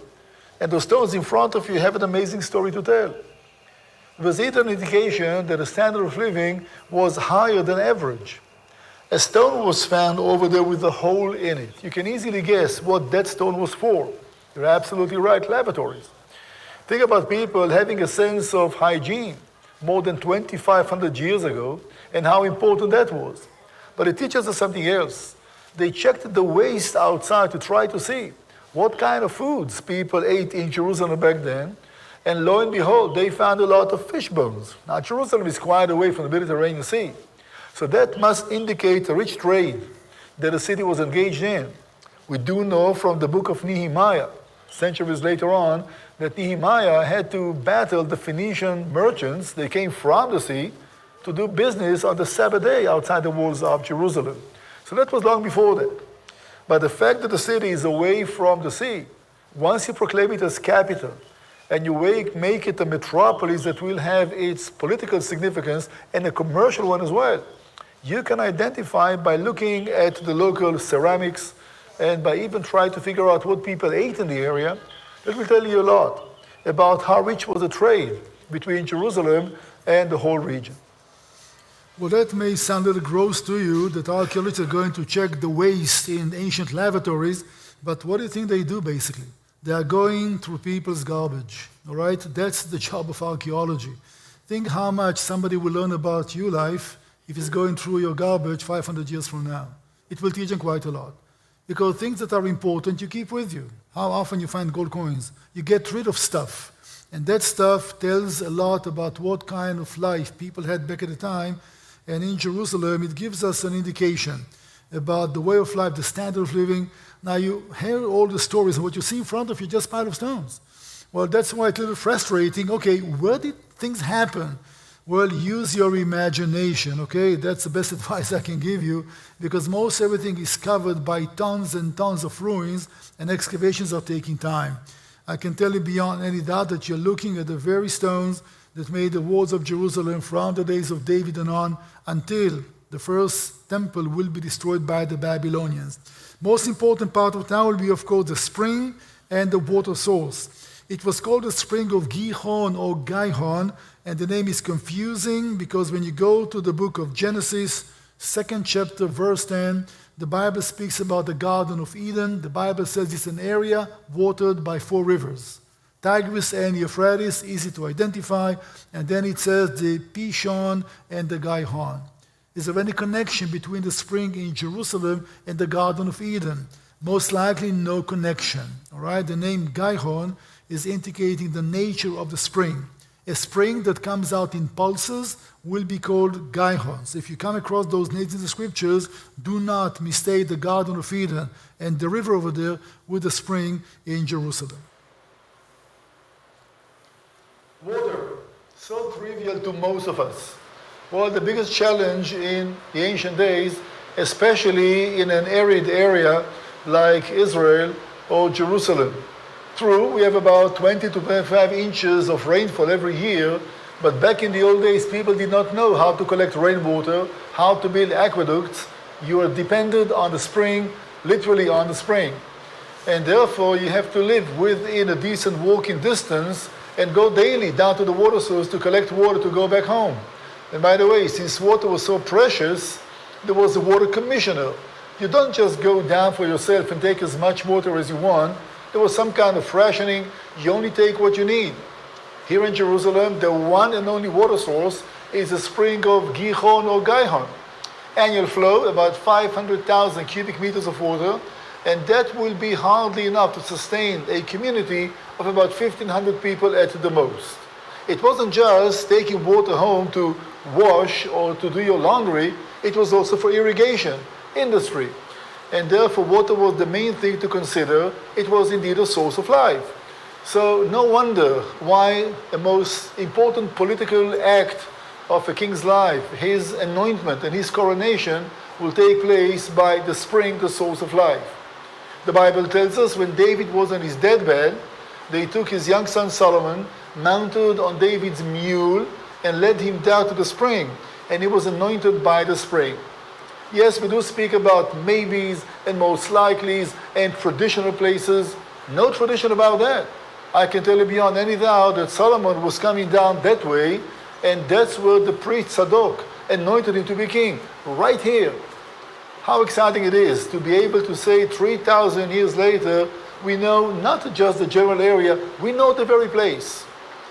And therefore, to go down to the water source, the spring of Gihon, you're going back down to the source of life, to the city.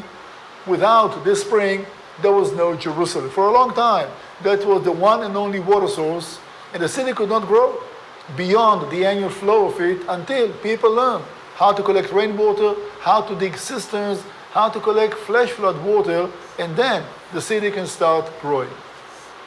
You see the cave or the hole behind me that leads into what will be called Hezekiah's tunnel. Taking you back now to the days of King Hezekiah. Hezekiah was king in Judea for 29 years, 727 to 698 BCE, and he had to confront 2 major issues. In his long reign, the northern kingdom of Israel was destroyed, and many refugees fled down to Judah and to Jerusalem, and he had to accommodate these people in his capital.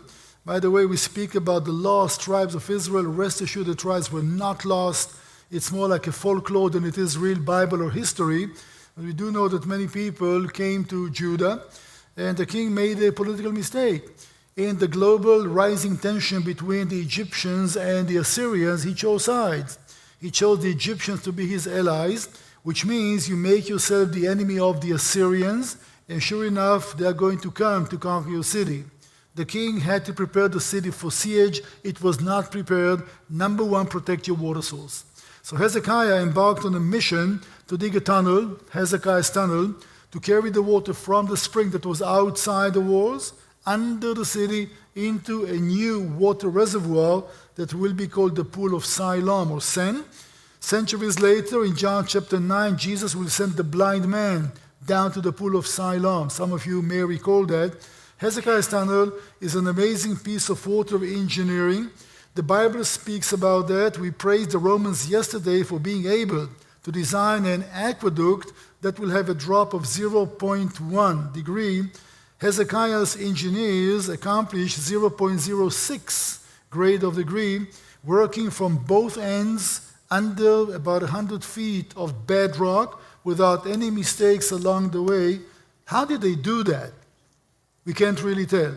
But the mission was completed, and by the time the Assyrian army arrives, the water flows from the spring that was well camouflaged into the city. The city will survive. So you can walk along Hezekiah's tunnel today. What an excitement that is. The water is freezing cold, but you can really walk and you can see where was the meeting point. Because you see the chisel marks are going diagonally to this direction, and when it's coming from that direction, that's where the two teams met. It's easy to follow, all right, as you're walking along Hezekiah's tunnel. And again, that's what saved the city. The Bible said that Jerusalem was not conquered by the Assyrians. The rest of the kingdom was in a bad condition, but God protected the city. And although the Assyrian army was all around, Hezekiah, under Isaiah's advice, went to pray in the temple. And the following morning, the Jerusalemites woke up to count 185,000 dead Assyrian bodies around the city. The Assyrian army was gone, and the city was saved. So going through Hezekiah's tunnel, quite an experience. Well, walking through Hezekiah's tunnel is always an amazing experience. You see the ceiling is about 15 feet above me, and look how narrow is the tunnel. Getting closer now to the exit, water flows very slowly from the spring, which is about 600 yards away from here, to fill up the pool.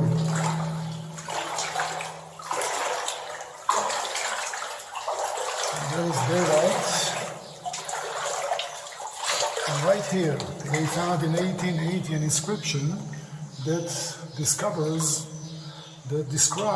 the moment that the two teams met. It was not the meeting point, but that's where they built that. The question is why? It's so hidden, nobody will see that. If you want to glorify the builders for the major effort, you should do that in a public place. But they did not. It was carved out, broken in the process, and now it's in the museum in Istanbul in Turkey. Keep heading out, we'll get to the exit in just a minute. What an adventure to be able to walk through a tunnel that was dug by King Hezekiah to protect the city water source 2,700 years ago. Well, if you're walking through the tunnel and you don't know the nature of the spring, you can really freak out because sometimes it releases a pulse and you see that the water is rising. And you have no idea how far you are from the exit and the water is rising. And there's no point to go back because there may be people behind you and the water is rising. So people need to know that 5-6 times a day the spring releases a pulse and the water will rise about 10 inches, not more than that. But this is usually a cause of panic to people that do not know the nature of it. It empties into the Pool of Siloam, and this is a brand new dig. I mean, this place was unknown until about a year ago, and now they're working to clear the ancient Pool of Siloam. And I suspect that the plan is that the spring will empty into Hezekiah's tunnel, and the tunnel will empty into the pool. And once again, the Pool of Siloam will have water in it, just like it did in the days of King Hezekiah. Everything was covered, and there was a Greek Orthodox church on top. This is the place that the Bible tells in John 9 that Jesus sent the blind man, so an important place the church was built. I do not know the backstory. The property was purchased by the state, and the Christian churches do not sell property to the state, so there has to be a story behind the story which I'm not aware of. Nobody's asking my advices anymore. But to be able to say that we discovered the ancient pool of Siloam so many years after it was used, that's quite a discovery as well. And by the way, in the days of Hezekiah, a water source.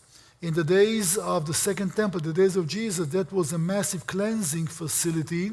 That's what the pilgrims climbing up to the temple started their cleansing procedure. You want to go to the temple as pure as you can, and the way to do that is by cleanse yourself in those facilities, a mikveh, and you also have to use the ashes of the red heifer. When you say holy cow, ladies and gentlemen, you mean something biblical. That's the holy cow. You go to Numbers 19, the Bible speaks about burning the holy cow and use the ashes. It was a whole procedure how to approach the Temple Mount for your visit if you came as a pilgrim. If you came for your daily business, that was a different story.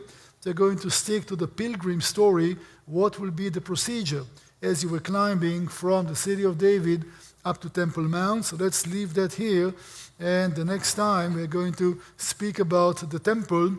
We're going to go to the days of King Herod the Great, the builder of the largest man-made platform in the world ever. I mean, ever. 35.2 acres in size. You can accommodate on top 12 pyramids or 15 football fields. Nothing man-made is bigger on the surface of our planet ever, speaking about the man-made platform that was part of Herod's building, and we're going to dedicate some time in the next session. Once again, I need to apologize for the audio issue that we had. Thank you for your patience, and let's be back in about 10 minutes so we can bring the seminar to conclusion by speaking about this and about the New Jerusalem. You'll enjoy, I hope, the next session as well. Thank you.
say, we love you, but we leave you if you're not on time. And the bus is moving. Sometimes we leave people behind. That's okay. Jerusalem is not that big. You take a taxi, you know the name of the hotel. I don't mean to be rude, but sometimes all the sites are timed and you have to be there on a certain time, otherwise you miss the site. So people know that the time factor is the most important one. And we do run a very tight ship. When you come to the city, if you want to cover everything, there's not a way but to go from place to place. We are climbing now from the city of David, as all the pilgrims would, after spending some time in the pool of Siloam. They're going to climb up to the temple, and the next topic will be temple in some detail, because after all, that was the focal point of basically everything. Everything that happened in the life of the Jews, everything that happened in the life of the country, some will say more than just Judea, was somehow connected to the temple in Jerusalem. Solomon built the first temple, Zerubbabel built the second temple, and Herod built the... How many temples were there? That's my question. Well, there are two. Basically, the Bible speaks about another temple in the book of Ezekiel. That would be temple number 3. But practically 3 buildings were standing on top of Mount Moriah. We only count temples that were destroyed by an enemy and rebuilt.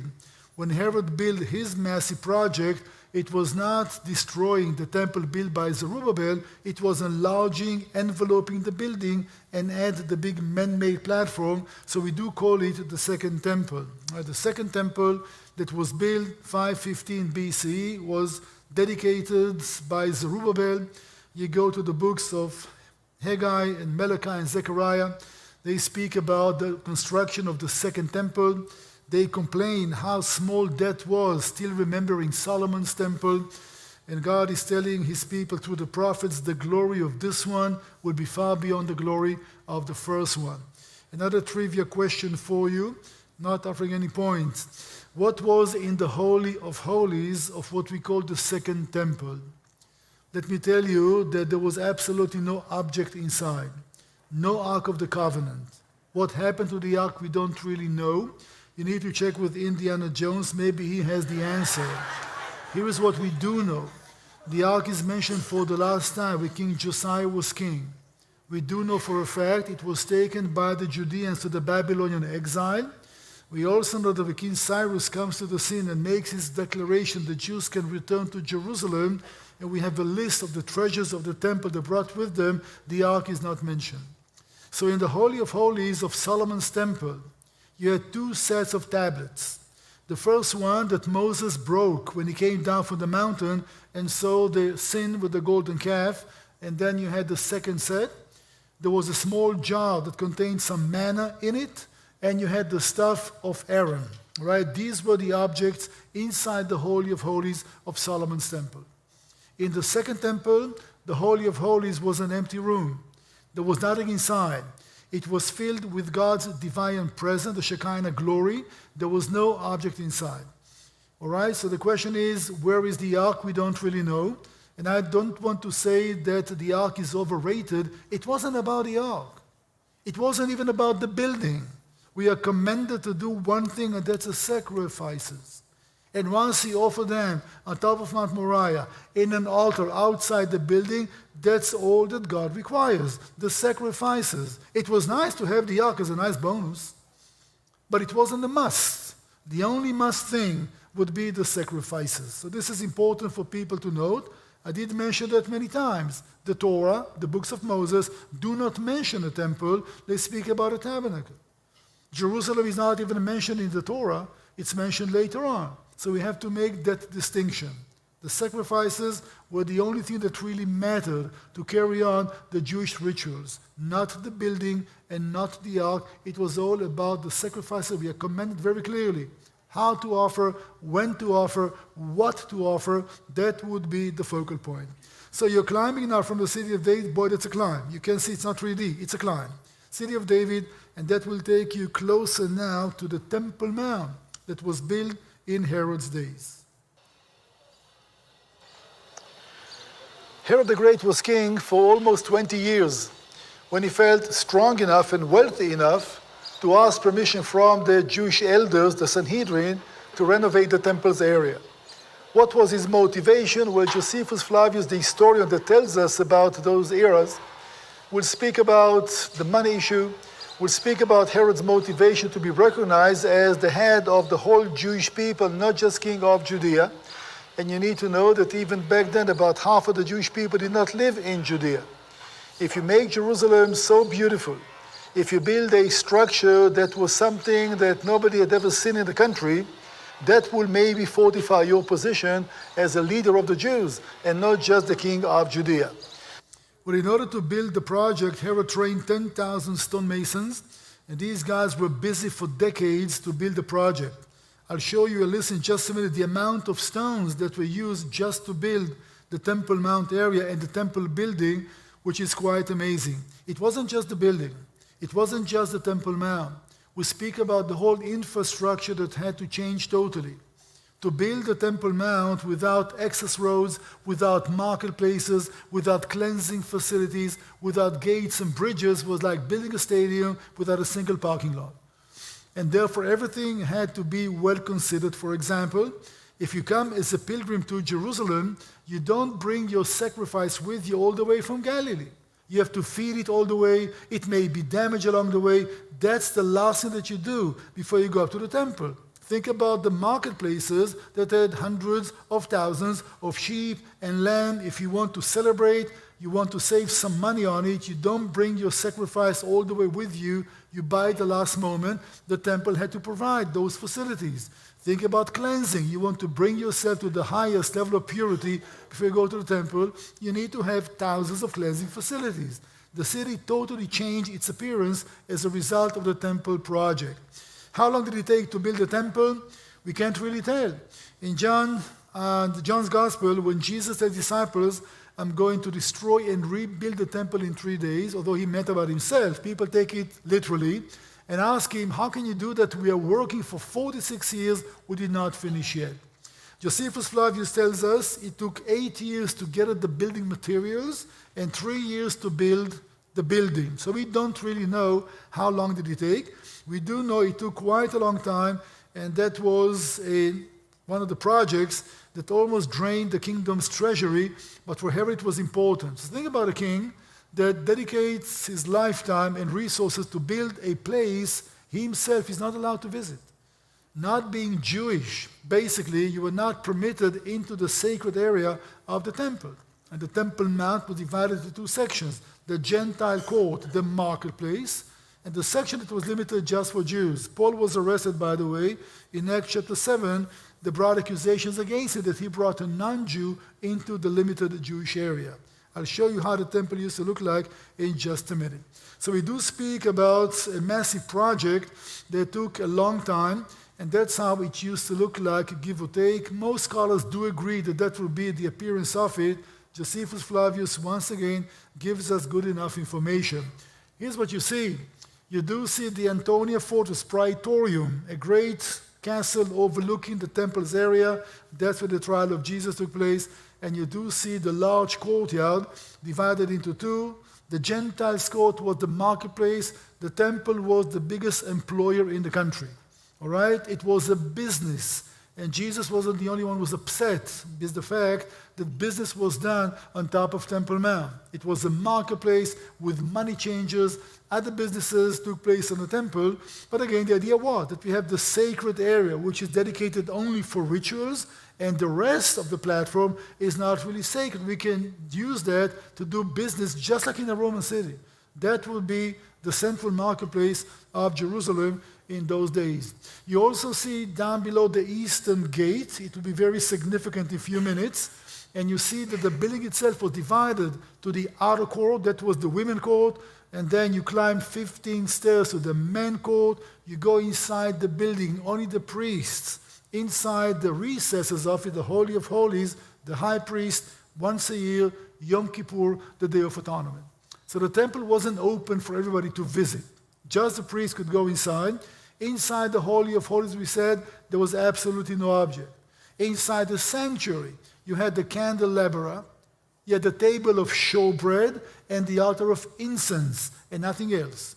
Sacrifices were offered on the altar that was outside the building. not inside the building. So that's how the temple used to look like. On the left-hand side, you do see a large kind of a colonnaded area with nice roof. That will be the Hall of Judgment. If it was cold outside, people moved in to do business. It was nice outside, they moved outside to do business. Just like in Roman cities, keep in mind, Herod was influenced by Rome. Everything was built basically Roman style. Interesting, the Roman sources speak about Judea. They mention three things that look very kind of strange to them. One day of the week that no work is done, all right, the Sabbath. And for the Romans, that was a negative thing. These people are lazy. How come they take a day off? Number two, a body of water that nothing sinks in. That would be the Dead Sea. Number three, a temple that doesn't contain a single statue. For the Roman mindset, that was impossible. These people are worshiping a God that doesn't have a shape and doesn't have a form. How is it possible? So the Roman authorities and the Roman sources are puzzled by the fact that there's a magnificent building, the most beautiful in the world, they say, that doesn't contain a single statue. You do understand this misunderstanding between the two cultures and the two civilizations. A few words about the dimensions of the building. It's in the metric system. You do whatever you want with it, all right? Why don't you just move to the metric system? That will make the world an easier place to live in. I do want to point at the second largest stone in the world, 500 tons. How do you move such a stone? How do you carve it out in a quarry? How do you lift it up to place it in the final position? We don't have good answers. We do know that the Romans were using cranes. A Roman crane could lift about 50 tons. They were using pulleys and tripods. We speak about a very sophisticated culture. But how do you move a stone that weighs 500 tons? The largest one, by the way, is in Lebanon, twice as big as this one. This is an enormous stone.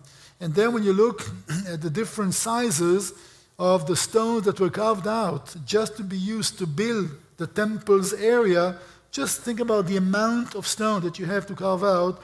And everything came from quarries on the mountains of Jerusalem. It's all made of limestone, a tough limestone called dolomite, which is not that difficult to carve out. And if you know how to do that, and you're a master stonemason, you will see the level of precision, which is really admirable. It's hard to tell where one stone ends and the other one is beginning. Well, one will have to admire the level of precision that those stonemasons did accomplish. When you look at the stones, how well they stand one above the other. You can hardly tell where a stone ends and another one begins. You're also noticing there is no connecting material between those stones. And the question is why? Well, the answer is that in order to make mortar, in order to use that as a connecting material, you have to burn a lot of limestone. In order to burn a lot of limestone, you need a lot of timber. Israel doesn't have that amount of timber. So the compromise or the solution was to use big blocks. The biggest one and the heaviest one in the world weighs close to 500 tons, which is the second largest and the second heaviest stone in the world.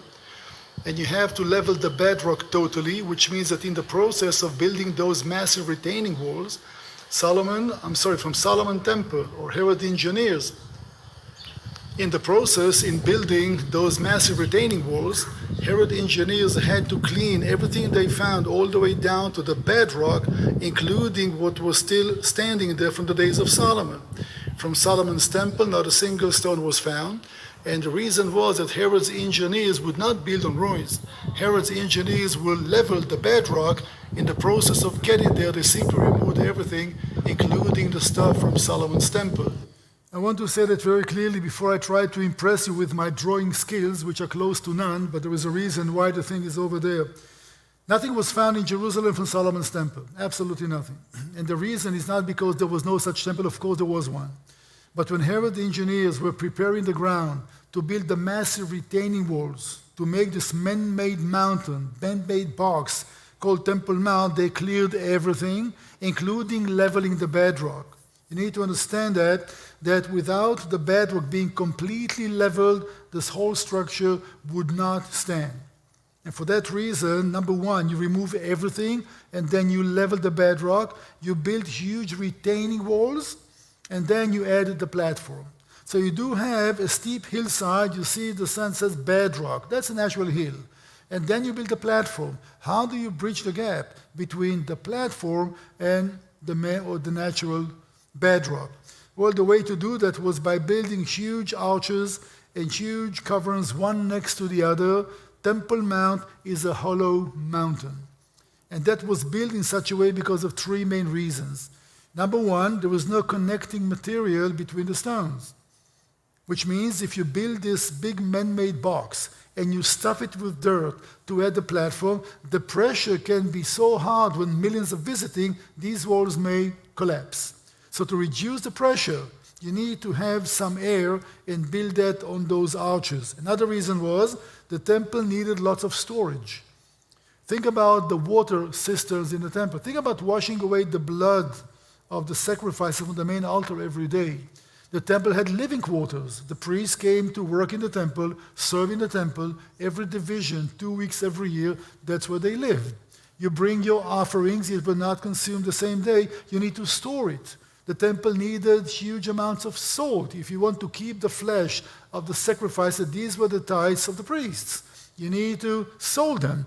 Everything was considered, and for that reason, these huge hollow spaces were used to reduce the pressure and also as storehouses and water systems. There was another reason, and that reason was the whole issue of purity.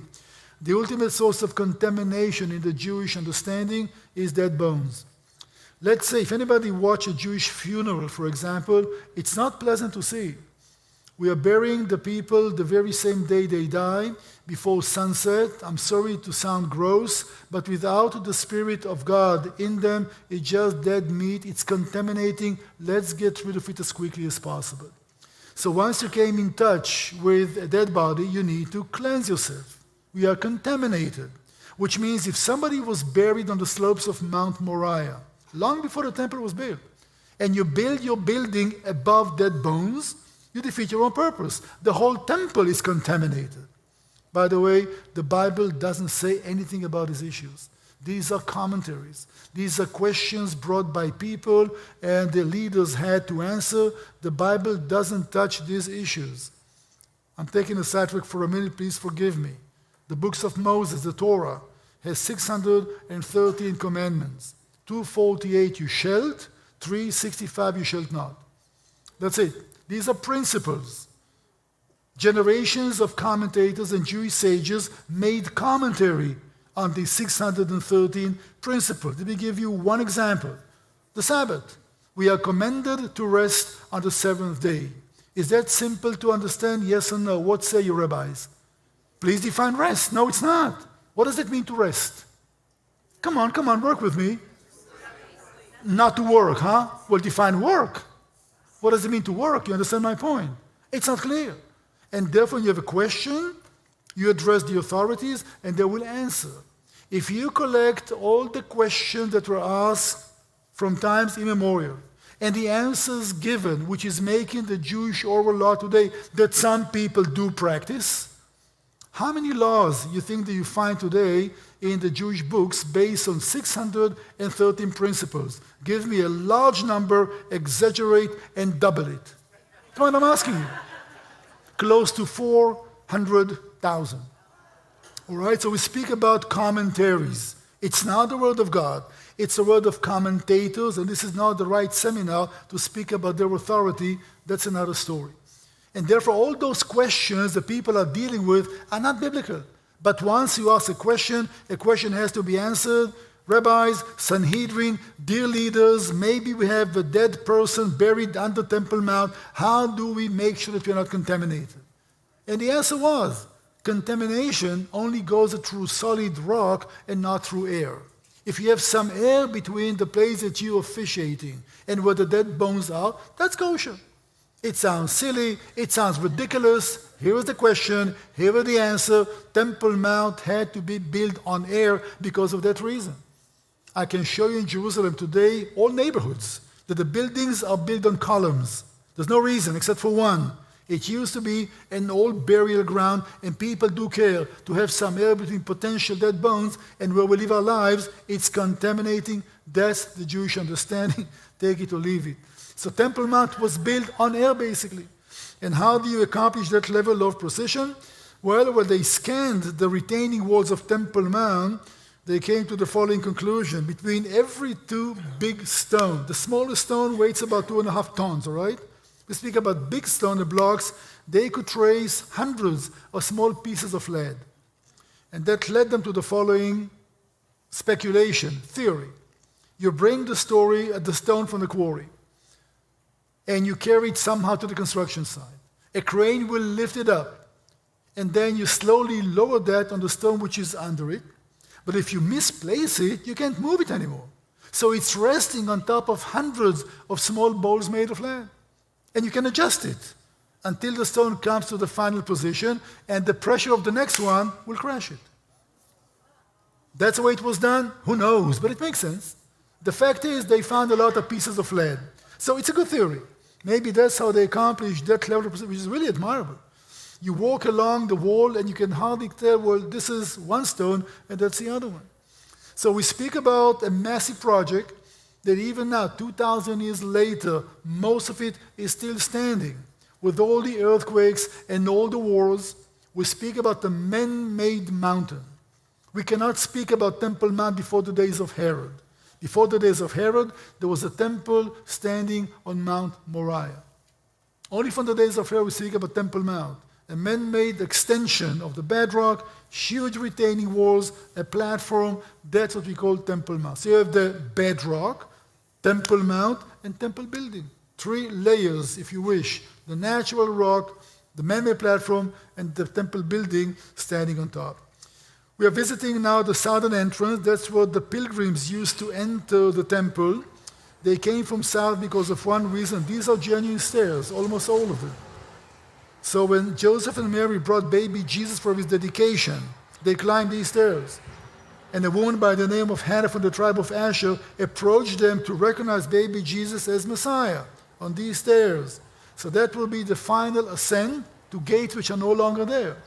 But you do see the flight of stairs all around are the cleansing facilities. So you cleanse yourself and then you climb up. You enter from south, because coming from south is the only direction that you're climbing to go up to the temple.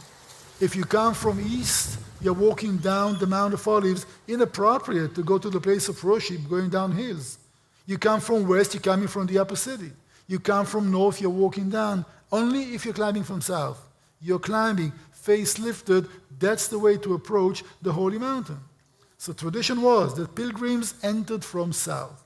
The gates are long gone, but this was excavated in the early 90s. And you understand how important that is. You can come to Jerusalem today and climb the stairs just like Joseph and Mary did, and Jesus, and Peter, and all the others. 1994, the place was under excavation, and a very important visitor came to town, guided by the local archaeologist. His name was Neil Armstrong. You all know the name. And Mr. Armstrong made a statement that very few people can make. Although I walked on the moon, he said, this is more exciting. A nice thing to say, right, for a Christian that comes to visit Jerusalem and climb the stairs that Jesus did 2,000 years ago. So, going from the southern steps, we are going to make our way up to the Temple Mount and try to deal with a very touchy issue, and I'll be a little careful to address that. That's how Temple Mount looks like today. On top of the platform, there are 2 main buildings, which are Muslim, basically. I have to say, and loud and clear, Jerusalem is not mentioned in the Quran, not even once. And the question should be, what's the connection of Islam and Jerusalem? If you go by the book of Islam, the Quran, Jerusalem is not there. So we speak about traditions, we speak about historical circumstances. I'll say it once again, that Jerusalem is not mentioned in the Quran. What is mentioned in chapter 17 of the Quran is a night journey of Muhammad from the mosque in Mecca to the most remote mosque. That can be in LA, that can be South Bay, because no name is mentioned. So to make the connection with Jerusalem was a necessity. I'll spare the details for you. It belongs to a totally other story. But from the 7th century, when Islam is occupying Palestine and Jerusalem, they made the decision that this is the remoted mosque the Quran speaks about. And from that point on, Jerusalem is holy to Islam and Temple Mount is holy to Islam. They believe that where the golden dome is at the Dome of the Rock, covering the bedrock of Mount Moriah, that was the place that Muhammad had ascended, as the Quran tells us, only for one night. Right? There was a session out there, God and the angels and Jesus, who is the prophet for Islam, Nabi Isa, Jesus, and they all agree that Muhammad has the most updated version of God's word, and all mankind shall follow Muhammad. That's what the Quran teaches. So the connection was that this very same location is the ascension of Muhammad, and that's what made Jerusalem holy to Islam. That's how Temple Mount looks like today. On top of Temple Mount, for the last 1300 years or so, two main buildings are standing. The third holiest place to Islam, although Jerusalem is not mentioned even once, is located on top of Mount Moriah. That's where once upon a time the Jewish temple was standing. The Dome of the Rock, built 692 AD by Abd al-Malik, who was the caliph at the time. In 705, Marwan II had built the Mosque of Al-Aqsa. These are the two main structures standing on top of Temple Mount. Let's try to figure out where was the temple standing.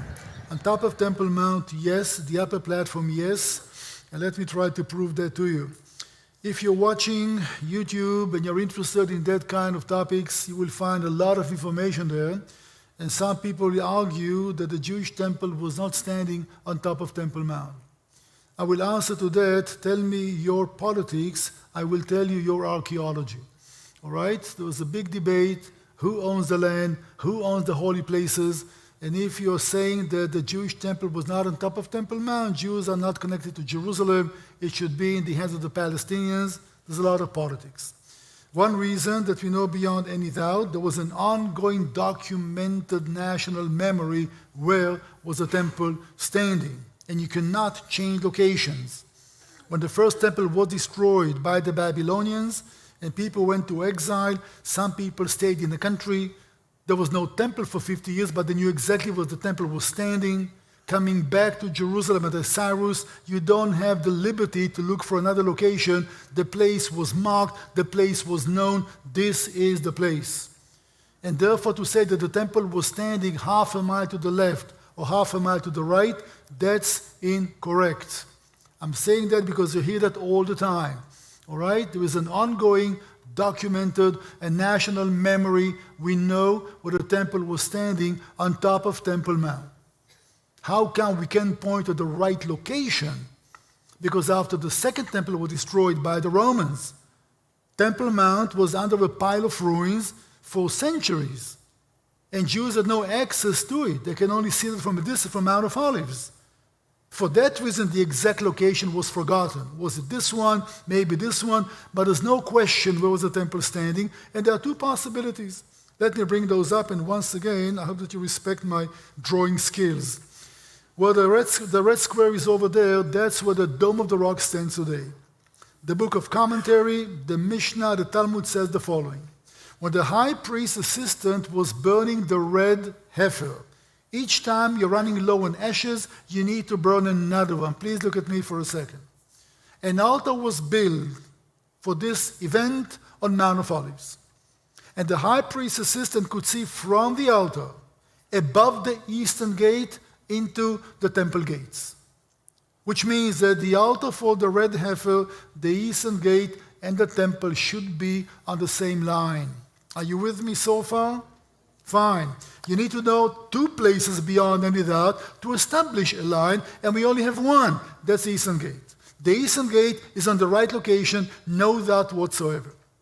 So if you say that the Golden Dome is where the temple was standing, and you mark a line for the dome above the eastern gate, it doesn't fall on Mount of Olives. You can see that very clearly, right? It falls on the northern peak on Mount Scopus. So based on that theory, it's a theory, but you find it in the Jewish books. The Golden Dome is not standing on the same location as the temple did. If there is another place on top of Temple Mount that you have the bedrock, which is not covered by the man-made platform, has to be a reason why it's not covered. If it's totally leveled, as a threshing floor should look like, and keep in mind, David bought a threshing floor for Solomon to build a temple, which is on one line above the eastern gate and Mount of Olives. At least you can speculate to say that's where the temple was standing. The rock inside the golden dome is not leveled, is very rugged, doesn't look like a threshing floor. So it's either one or the other. I'll let you be the judge of that. But some people, they think that everything can be solved by common sense, like President Clinton in the mid-90s had a great suggestion. Not being sarcastic only shows the level of misunderstanding. Well, great, he said. So you Jews can build your temple over that rock, and the Muslims can keep the golden dome over there. Let's build a wall to divide the mountain into two. Hallelujah! Well, I'll say to that, Mr. President, I'm sorry, you do not understand the nature of things in the Middle East. If you try to solve everything based on common sense, good luck. It's not working. It's not about common sense, unfortunately, one has to say. But to come from a healthy American common sense, there is a problem, let's find a solution. Doesn't work like that.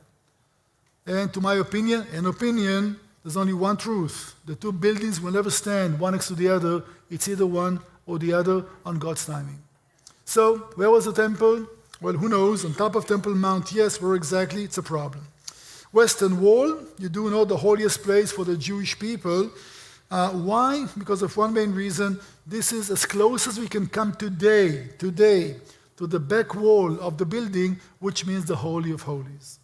For many people in the state of Israel today, the Western Wall is a place of humiliation, second best. We are back in town. God brought us back. We are sovereigns. We want to go to the mountain and not to settle for the Western Wall, which was a place of humiliation. Israel is a democracy. Democracies are respecting the sanctuaries of other religions. Islam has all the rights on top of Temple Mount. The rights are safe. They're free to practice, to worship. Some people call us an apartheid state. Nonsense. Israeli Arabs are Israelis like anybody else. They have all the rights like everybody else in the country. Israel is not an apartheid state.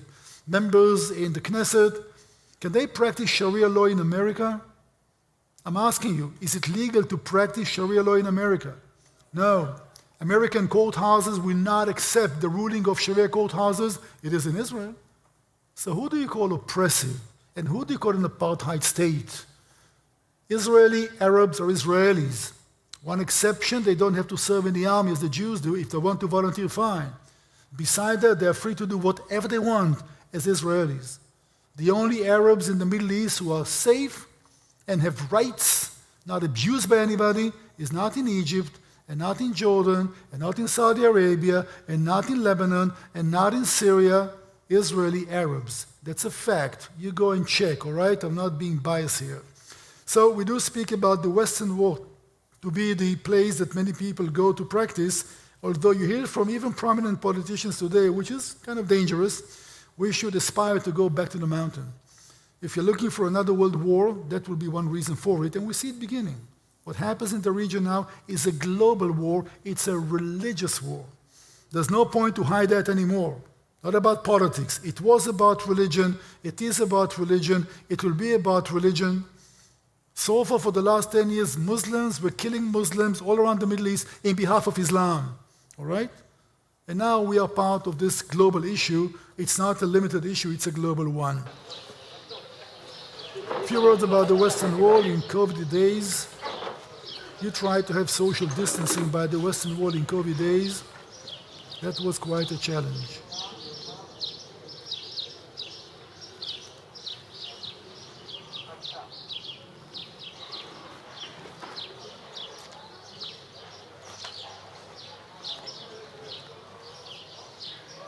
The Western Wall, which is behind me, is the holiest place for the Jewish people.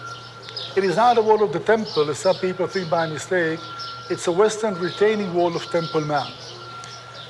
Over years, whatever was accessible for the Jewish people to come and practice, they would go. It wasn't always the Western Wall. Sometimes people had more flexibility to go to other walls, but the idea was to come as close as possible to the temple's location and to worship the God of Israel. Today, when the city is in Jewish hands, basically the state of Israel is sovereign still. on top of Temple Mount, nobody else is permitted to practice any kind of religious manifestations except for the Muslims.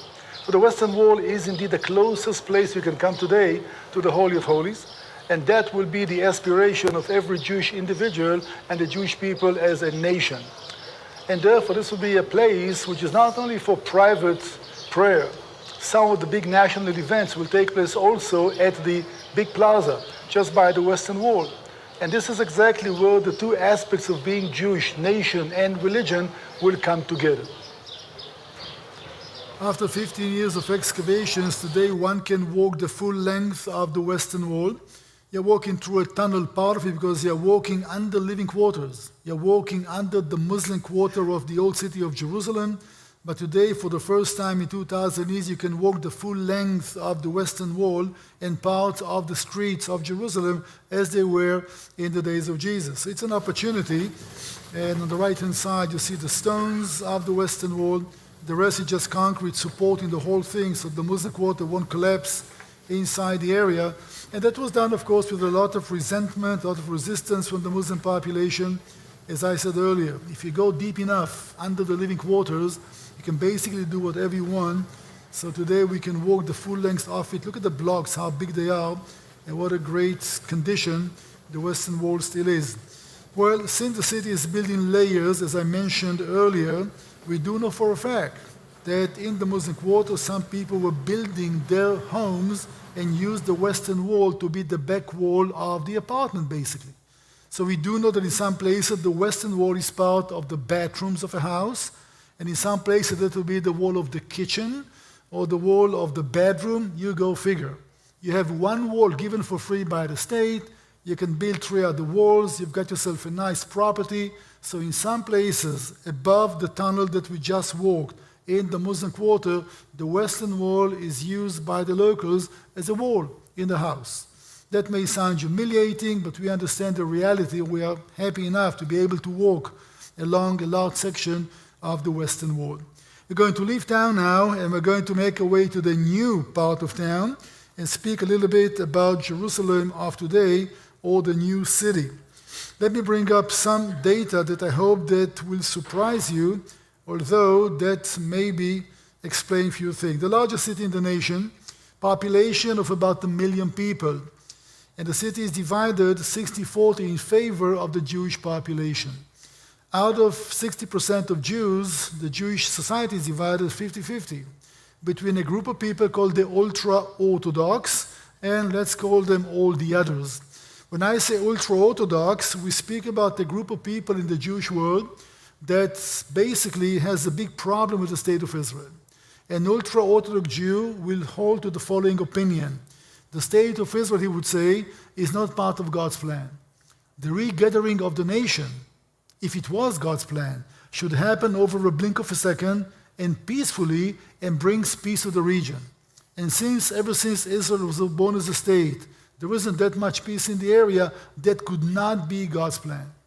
And therefore we have a large number of people, especially in Jerusalem, that questions, is the state of Israel as a political, secular democracy is indeed a legitimate state?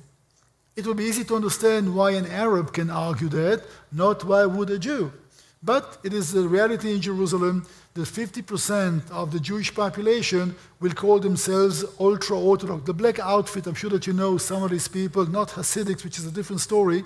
So if you take the ultra-Orthodox plus Arabs, in the capital of the nation, there is a majority of people that will do whatever possible, not violently, some would, all right, to bring Israel down as a nation. You do understand that demographics may be a major problem in the future of Jerusalem. So that will be the idea in the city. The government is engaged in a major project to try to attract more people to come to town and to change the demographics in a way. It's a democracy. You cannot force people to live anywhere they don't want to, but you can create the right climate. If you offer tax benefits and cheaper housing, you create jobs. So the city is engaged in a massive change to try to change that demographic, because in a future possibility, we can see that in our nightmares, if ever we are going to try to speak peace with our neighbors, and Jerusalem will be on the negotiation table, and the city may be divided, God forbid, demographics are going to be in our favor. That's part of the plan. And again, in the past, Israel was willing to discuss the division of Jerusalem once again for peace with the Palestinians. The offer was always turned down. 6 times. 6 times Israel offered the Palestinian state. The answer was always no. So now we know our maximum didn't even meet their minimum. We'll speak more about it tomorrow if you should come to the service tomorrow. So some data about the city and also about the fact that in 2018 it was recognized officially as capital by the US of A. President Trump came to the city, moved the embassy from Tel Aviv to Jerusalem, and today more countries are willing to recognize Jerusalem as capital. Now let me say it loud and clear, and once again, we don't care what the world thinks about Jerusalem. There was a consensus in Israel. There cannot be a Jewish state without Jerusalem as capital, a united city, never to be divided again. All right, and there is a big majority in my country that will say amen to that kind of a statement. Not everybody, but a big majority. Just to show you a little bit how the city looks like, this will be part of the west part of town again. COVID days, so not that much traffic. Lots of cranes everywhere. You can see it here. Some people say that crane should be our national bird. The city is growing constantly and all the time. It's just part of the plan, all right, to make sure that there is a certain population in Jerusalem that doesn't question the right of Israel to exist. After all, that's where the parliament is located, and the Supreme Court, etc. So just a bit of a flavor from Jerusalem, the way downtown Jerusalem looks like. Today, the building code is totally different. Today, a house will have to be at least 30 stories, all right, 30 stories. Otherwise, you don't have permit to build. The land is limited, and the population grows. The markets are well known in the city, a lot of fresh produce, and just fun to go through the markets. I did mention that to you yesterday, more than once, that Israel is number 3 in the world in absolute numbers, all right, not per capita. There's fruits and vegetables. If you visited Israel, I'm sure that you'd enjoy the breakfast buffet in the hotel, and the food is really of a high quality, and the produce is always fresh. Just an idea about how the city looks like and the markets of Jerusalem. Downtown Jerusalem, small cafes in Ben Yehuda Street, some new neighborhoods. That will be the skyline of the west part of town. You see the cranes everywhere. And let's have a short visit in the Israel Museum. Rated as one of the top 10 museums in the world, it houses the Dead Sea Scrolls as one part of it. That's how the area looks like. The Shrine of the Book is the name. And the first 7 scrolls that were found by an Arab shepherd in the caves in the desert in 1947 are on display. For example, the Isaiah scroll. As you mentioned yesterday, the one book that was found, the whole thing, all right, the whole 66 chapters, not divided to chapters, is the book of Isaiah. Every kid in the country can read that scroll. Same Hebrew, same characters, not divided to chapters, not divided to verses. That will only happen later on. All right, when the scrolls were written, it looks like one long sentence from the in the beginning all the way to the last Selah. All right, the division to chapters took place later on in the Middle Ages, and that was in order to make the big debates between Jewish scholars and Christian scholars easy. You want to bring a reference, book, chapter, verse. The division to chapters was done by Jewish scholars, division to verses by Christian scholars. We just adopted one from the other. But if you look at the Jewish Bible or in Hebrew, the chapters are divided sometimes in a different manner. When I do my studies and I read in Hebrew and in English, I'm surprised to see that the last verse in the Hebrew text will be the first verse in the English one. Order of books is different, by the way. But just look at this, all right? Somebody wrote the Word of God, the whole scroll of Isaiah, 2,100 years ago. It was kept in a desert, in a cave, and here it is in front of you. We do also have the Aleppo Codex, which was the most ancient one before the Dead Sea Scrolls were found. It was written about 1,000 years ago. Aleppo is a town in Syria. It was a property of the local synagogue, and now Israel has it. This is the most sacred object for the Jewish people, not the Western world, this book. When a scribe today tries to write down the Word of God, that's the bar. That's what he tries to match, all right? The level of calligraphy and the composition of the ink. This one was written 1,000 years ago, quite in a good condition, as you can tell. Some of the other treasures in the museum will be a stone that was found outside the gates of Dan. We did not go there on our tour, but the name of David was found in an inscription. The only place outside the scripture, the name of David was found as the house of David. And of course, the Pontius Pilate stone that we saw replica in Caesarea, that will be the original one. The museum is standing at the same neighborhood where the government offices are at, Supreme Court, etc. And that's where the Israeli parliament is also located, called the Knesset. Outside the Knesset, we have this nice piece that was a gift by the British government in 1956. That's the menorah, that's a candelabra, and one of those landmarks in the city. I want to take you, if possible, to the Knesset building and take you to a short tour inside. That's the parliament, the pride of our democracy. I'm being sarcastic. I do not know how I refer to your politicians. We don't have much respect to ours, and they've earned it big time, all right? And I'm not saying anything about American politics. But in our situation recently, and Israel is facing challenging times, we are lacking decent leadership. And this house is not doing the job it was elected for to do. If you should come tomorrow evening, I'll say a few words about that as well, speaking about current events. But this is the Knesset building. Let's have a few words about the system in the country. The State of Israel was founded in 1948, and it is a parliamentary democracy, which means that the power is in the hands of the prime minister. Although the head of the state is a president, he's a key figure, but he's a symbolic figure as well. He's supposed to be above controversy and not a political player. So the prime minister will be the most significant player in the system in this country. Please keep in mind that the founding fathers of this nation did not come from great democracies. Most of them came from Eastern Europe, from Poland and Russia, and most people who live in Israel today were coming from countries that knew nothing about democracy. And therefore, to be one was a choice made by the founding fathers of the state, and all things considered, it is working. There's always crisis, there are always problems. We're not perfecting the system to what it could be, but it's working. Behind me is the Knesset building.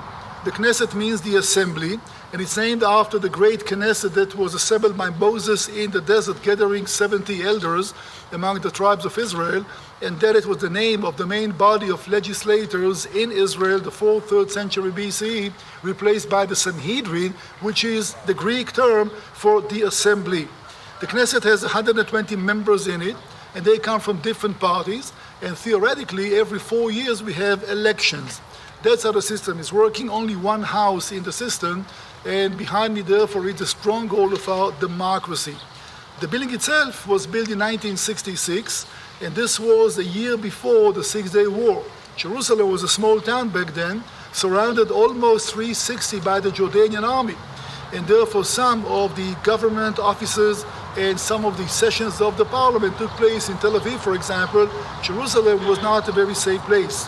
Only a year after this building was officially inaugurated, the Six-Day War changed everything, and of course today there's no threat on Jerusalem, and the whole area is in Israeli hands, which made it possible to start expanding the city as well. Until 1967, Jerusalem's population was barely 150,000. Today it's close to 1 million. So 1967 was a turning point that changed everything in the life of the nation, and of course in the life of Jerusalem as well. Well, the building looks like a Greek shrine, and the idea was that Greece was a democracy and Israel is a democracy, so that's why the building looks like a Greek shrine. If you go inside the main hall, that's how it looks like, 120 members divided to a countless number of parties. If you think that you have controversy in America, how about 17 different parties running for elections, huh? And how about making a coalition made of 6 different parties? You don't understand how complicated that can get. You see the seat of the chairman of the House. The whole wall behind looks like the Western Wall. That's the idea behind that design of the wall at the back of the building. And on the upper right-hand side, that's where the president takes his seat and his bodyguards when he chooses to come and visit the Knesset in session. As I said in the video, the president is a political figure, but he's elected by the House. He doesn't have any authority really, just more symbolic, and therefore he's not part of politics in the country. The House elects the president for one term of 7 years, and the rest is basically elected by the people. The problem is that out of 120 members, in order to have a government, you need to have a coalition of 60 plus 1. So you can win maybe 25% of the vote. And then you start negotiating, and if you can have 60 plus 1, you're the prime minister. Which means that you're voting for something, and your party has to engage in negotiations, and they have to give up some of the principles in order to be accepted into the government, etc. It's quite an ugly procedure sometimes, and you see how small parties can blackmail the state just to be the swing vote, and they do. Again, we have to make some changes. Right now, that's not the time, but that's how the system works in Israel. I do want to take you to another important location in Jerusalem, and that will be the Holocaust Museum. The place is called in Hebrew Yad Vashem, and Yad Vashem means basically a hand and a name. You find that combination of names or words in English, in Hebrew, in the book of Isaiah, chapter 56. When it comes together, speaks about the memorial site, basically. Yad Vashem was founded in 1953, and this is dedicated to the Holocaust, basically. But once again, it's not a place that we want to remind ourselves to get even with the Germans. It's not about hate. It's not about revenge. The whole institution has one main meaning, our short memories. In a few more years, the last survivors of the Holocaust will die, and that will become a boring chapter in history books that nobody will pay too much attention to. And even today, many people deny there even was a Holocaust. So this place is standing there for education. It's standing there to educate the Jewish people, above all, to remind us where we are coming from. I spare for you to do the whole tour inside, just to take you through some of the places which are very meaningful for us Israelis. It's holy ground. You need to understand that my generation is the generation of sons and daughters of Holocaust survivors. We lived with it all of our lives. We had a hard time to deal with it because for us, proud Israelis who are strong enough to protect ourselves, we treated our parents as a bunch of cowards. You did not resist. You did not fight the Nazis. You went like sheep to the slaughter. For many years, there was no discussion about the Holocaust because we accused our parents for being coward. No wonder why they would not tell their story. I begin to understand you need to come to a certain age, I guess, maybe to be a parent yourself, to begin to understand what real courage is. To my opinion, real grit, as you say, would be losing everything and start all over again. These survivors of the Holocaust lost everything. Families and property, and they had the courage to come back home to Israel, have families, and start all over again. These are the founding fathers of the nation. And therefore, for years and years, there was no discussion. They were too ashamed. We pointed at them and we said that maybe if you survived, maybe you betrayed your family and handed them over to the Nazis. No wonder why they refused to tell the story. Come a certain age, and I can testify with the conversation with my parents, that they came to a certain age to understand. If these 6 million Jews that perished in the Holocaust could say one thing only, don't forget us. Tell our story. Israel exists to tell the story. And my generation took a mission upon ourselves to carry it on to our children and their grandchildren, to the last generation. The story will not be forgotten. Nations have a history. In the case of Israel, we always look back. You don't have a future if you don't have a past. I know it's a cliche for many people. It's absolutely correct when it comes to the state of Israel. The Holocaust is holy ground for us, not in a religious way, but the only thing that was left from 6 million Jews that perished is a little jar full of ashes brought from Auschwitz and nothing else. So do understand how important is the place for us symbolically. Elie Wiesel, maybe you heard the name, an American Jew, survived the Holocaust, was asked once, what is the lesson of the Holocaust? And he said the lesson should be, if somebody tells you he's going to kill you, he will, unless you stop him first. Our nation exists today to stop them first, and then make a connection with what you're going to hear from me tomorrow. All right, there was a loud and clear message delivered from Iran and the Palestinians, we're going to kill you. That's it. How do you deal with that? How do you try to negotiate with people to tell you, we're going to kill you? Don't listen to me, listen to them. It's everywhere, in every language, you don't understand the problem. So coming from the Holocaust, we take it very seriously. We cannot take it any other way. And that's where we are standing right now when you see what happens around us in the Middle East. In the Yad Vashem area, there was the Hall of Remembrance, 22 names of death camps and killing fields all around Europe, and a small jar with some ashes inside. There was a place called the Children Memorial. 1.5 million Jewish children perished in the Holocaust. We don't even have all the names. How can you tell? If somebody survived from the family, he may tell the story. What if the whole community was gone and all the archives were set on fire? 5,000 Jewish communities were simply erased to ashes. We don't even know what happened. So try to gather those names and try to rebuild your history as a nation will not be easy. 4 candles, just 4 candles, multiplied by a system of mirrors and magnifying glasses to create an impression that you're walking through a very dark night with a lot of bright stars. And all they do, they read names. For the last 23, 24 years, they read names. I do not understand millions, my brain is limited. I can understand a stadium full of people, 100,000 maybe. I do not understand millions. So when you come to a place like Yad Vashem, and you remember what I shared with you about Masada and the Western Wall, that will complete the 3 places that anybody who visits the country and wants to understand the connection of our people to the place, the yearning, the longing, and the rebirth of the Jewish state, these are the 3 that you should visit and join them together because each one tells a different part of the story. I know it's kind of disconnected, but that's how the tour is built. And we're going to go now to the highlight of the whole tour, and that's going back to the east part of town, to Mount Calvary, to go through the Garden Tomb. That's where every tour comes to an end. The group celebrate communion. We try to arrange the tour that this will be the highlight of the tour. And from there, usually we go to the airport, which will not be the case tonight, but just so that you will know how we arrange the tours.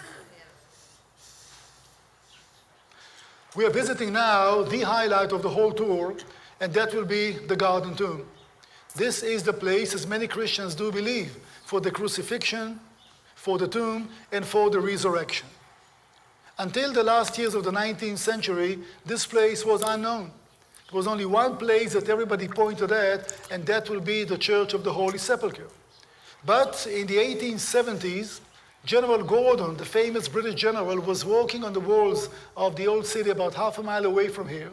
And as he was looking into the north, he could see on the bedrock something that looked familiar to him. There were 3 or 4 caves over there that, with not much imagination, formed like a skull. Now you all know that Jesus was crucified on Mount Calvary. And Calvary means in Latin, Golgotha in Aramaic, which means the place of the skull. And General Gordon was in the opinion that that's what he sees in front of him. And when he checked a little closer, he could find next to the place a tomb. And that's what the Bible tells us, speaking about the crucifixion, that by the place of the cross, there was a tomb. And there they found a water cistern and a small wine press. It all indicates human presence outside the walls of Jerusalem, and it had to be outside the walls back then as well, because no way that Joseph of Arimathea had the burial place within the walls of Jerusalem. So all scholars do agree that this place would be outside the wall. It is outside the walls today as well. But our point of reference should be the walls of the 1st century from the days of Jesus. So this was an amazing discovery. And ever since, for many Christians around the world, that will be the place for Mount Calvary, for the crucifixion, for the tomb, and the resurrection. If we go topographically, we are standing now on the highest point of Mount Moriah. Mount Moriah, which is a hillside or hilltop that's about 1.5 miles long, begins basically here and goes all the way down south through Temple Mount, all the way to the city of David. It's one hill. The geographical top of it will be indeed the area of the Garden Tomb. Let me show you how it looks like from the walls of Jerusalem. It does look like a skull, all right, with some imagination. You see the caves over there, the broken nose as well, and part of it collapsed where the mouth used to be. So based on that image, that's why they came to the conclusion, and they found a tomb over there. The tomb is empty. Nobody was buried in that tomb. That's what the Bible tells us. So this is another possible location to the Church of the Holy Sepulchre. We did mention that a couple of hours ago. There are 2 possible locations. The place is in the hands of a British association, the Garden Tomb Association. And if you've been to Israel, I'm sure that you visited the Garden Tomb. It was included in your tour. That's how it looks like basically. You see the cliff face over there. You see the entrance to the cave. There is a stone rail. There was a huge big stone over there. You can rail or roll it over to seal the entrance. When somebody died and you place a dead body inside, you seal it. The Bible does mention that as well. And then you would open it after a year to collect the bones and bury the bones separately. And that's how it looks on the inside.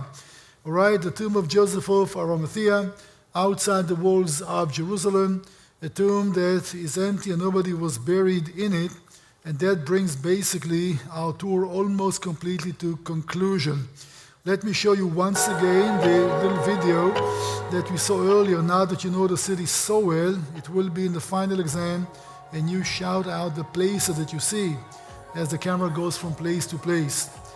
Garden tomb, as we said, at the top of Mount Moriah, and the tomb that you see in front of you. In a minute, you'll see the area of Temple Mount. Temple Mount, the Dome of the Rock, and the Mosque of Al-Aqsa, the new city, is in the background. The place where John the Baptist was born, a town in Judah, Greek Orthodox Church, the menorah outside the Knesset building.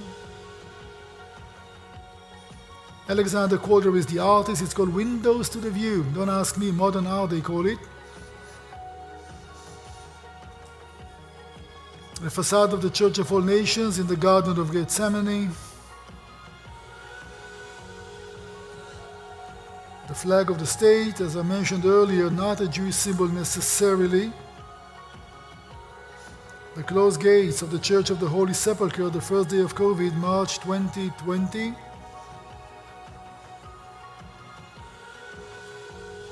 Graveyard on the slopes of Mount of Olives, Palm Sunday Road. Damascus Gate, one of 7 gates in the old city walls. The Eastern Gate, when Messiah comes, he's going to go through that gate to the top of the temple's area. And a section of the walls of Jerusalem. Well, that was our tour in the country. We covered, I would say, quite a lot in a short time. That was minus the fatigue and minus the jet lag and minus being overwhelmed by the things that you see. As many people tell me, when you come to Israel for the first time, it's overwhelming. You can hardly remember anything that you saw. You're excited, you're tired, and people that have been to the country and they come to watch this seminar always tell me it reminds us so many things. It helps us to understand stuff that we totally could not understand while we were there. Ladies and gentlemen, thank you for attending. Thank you.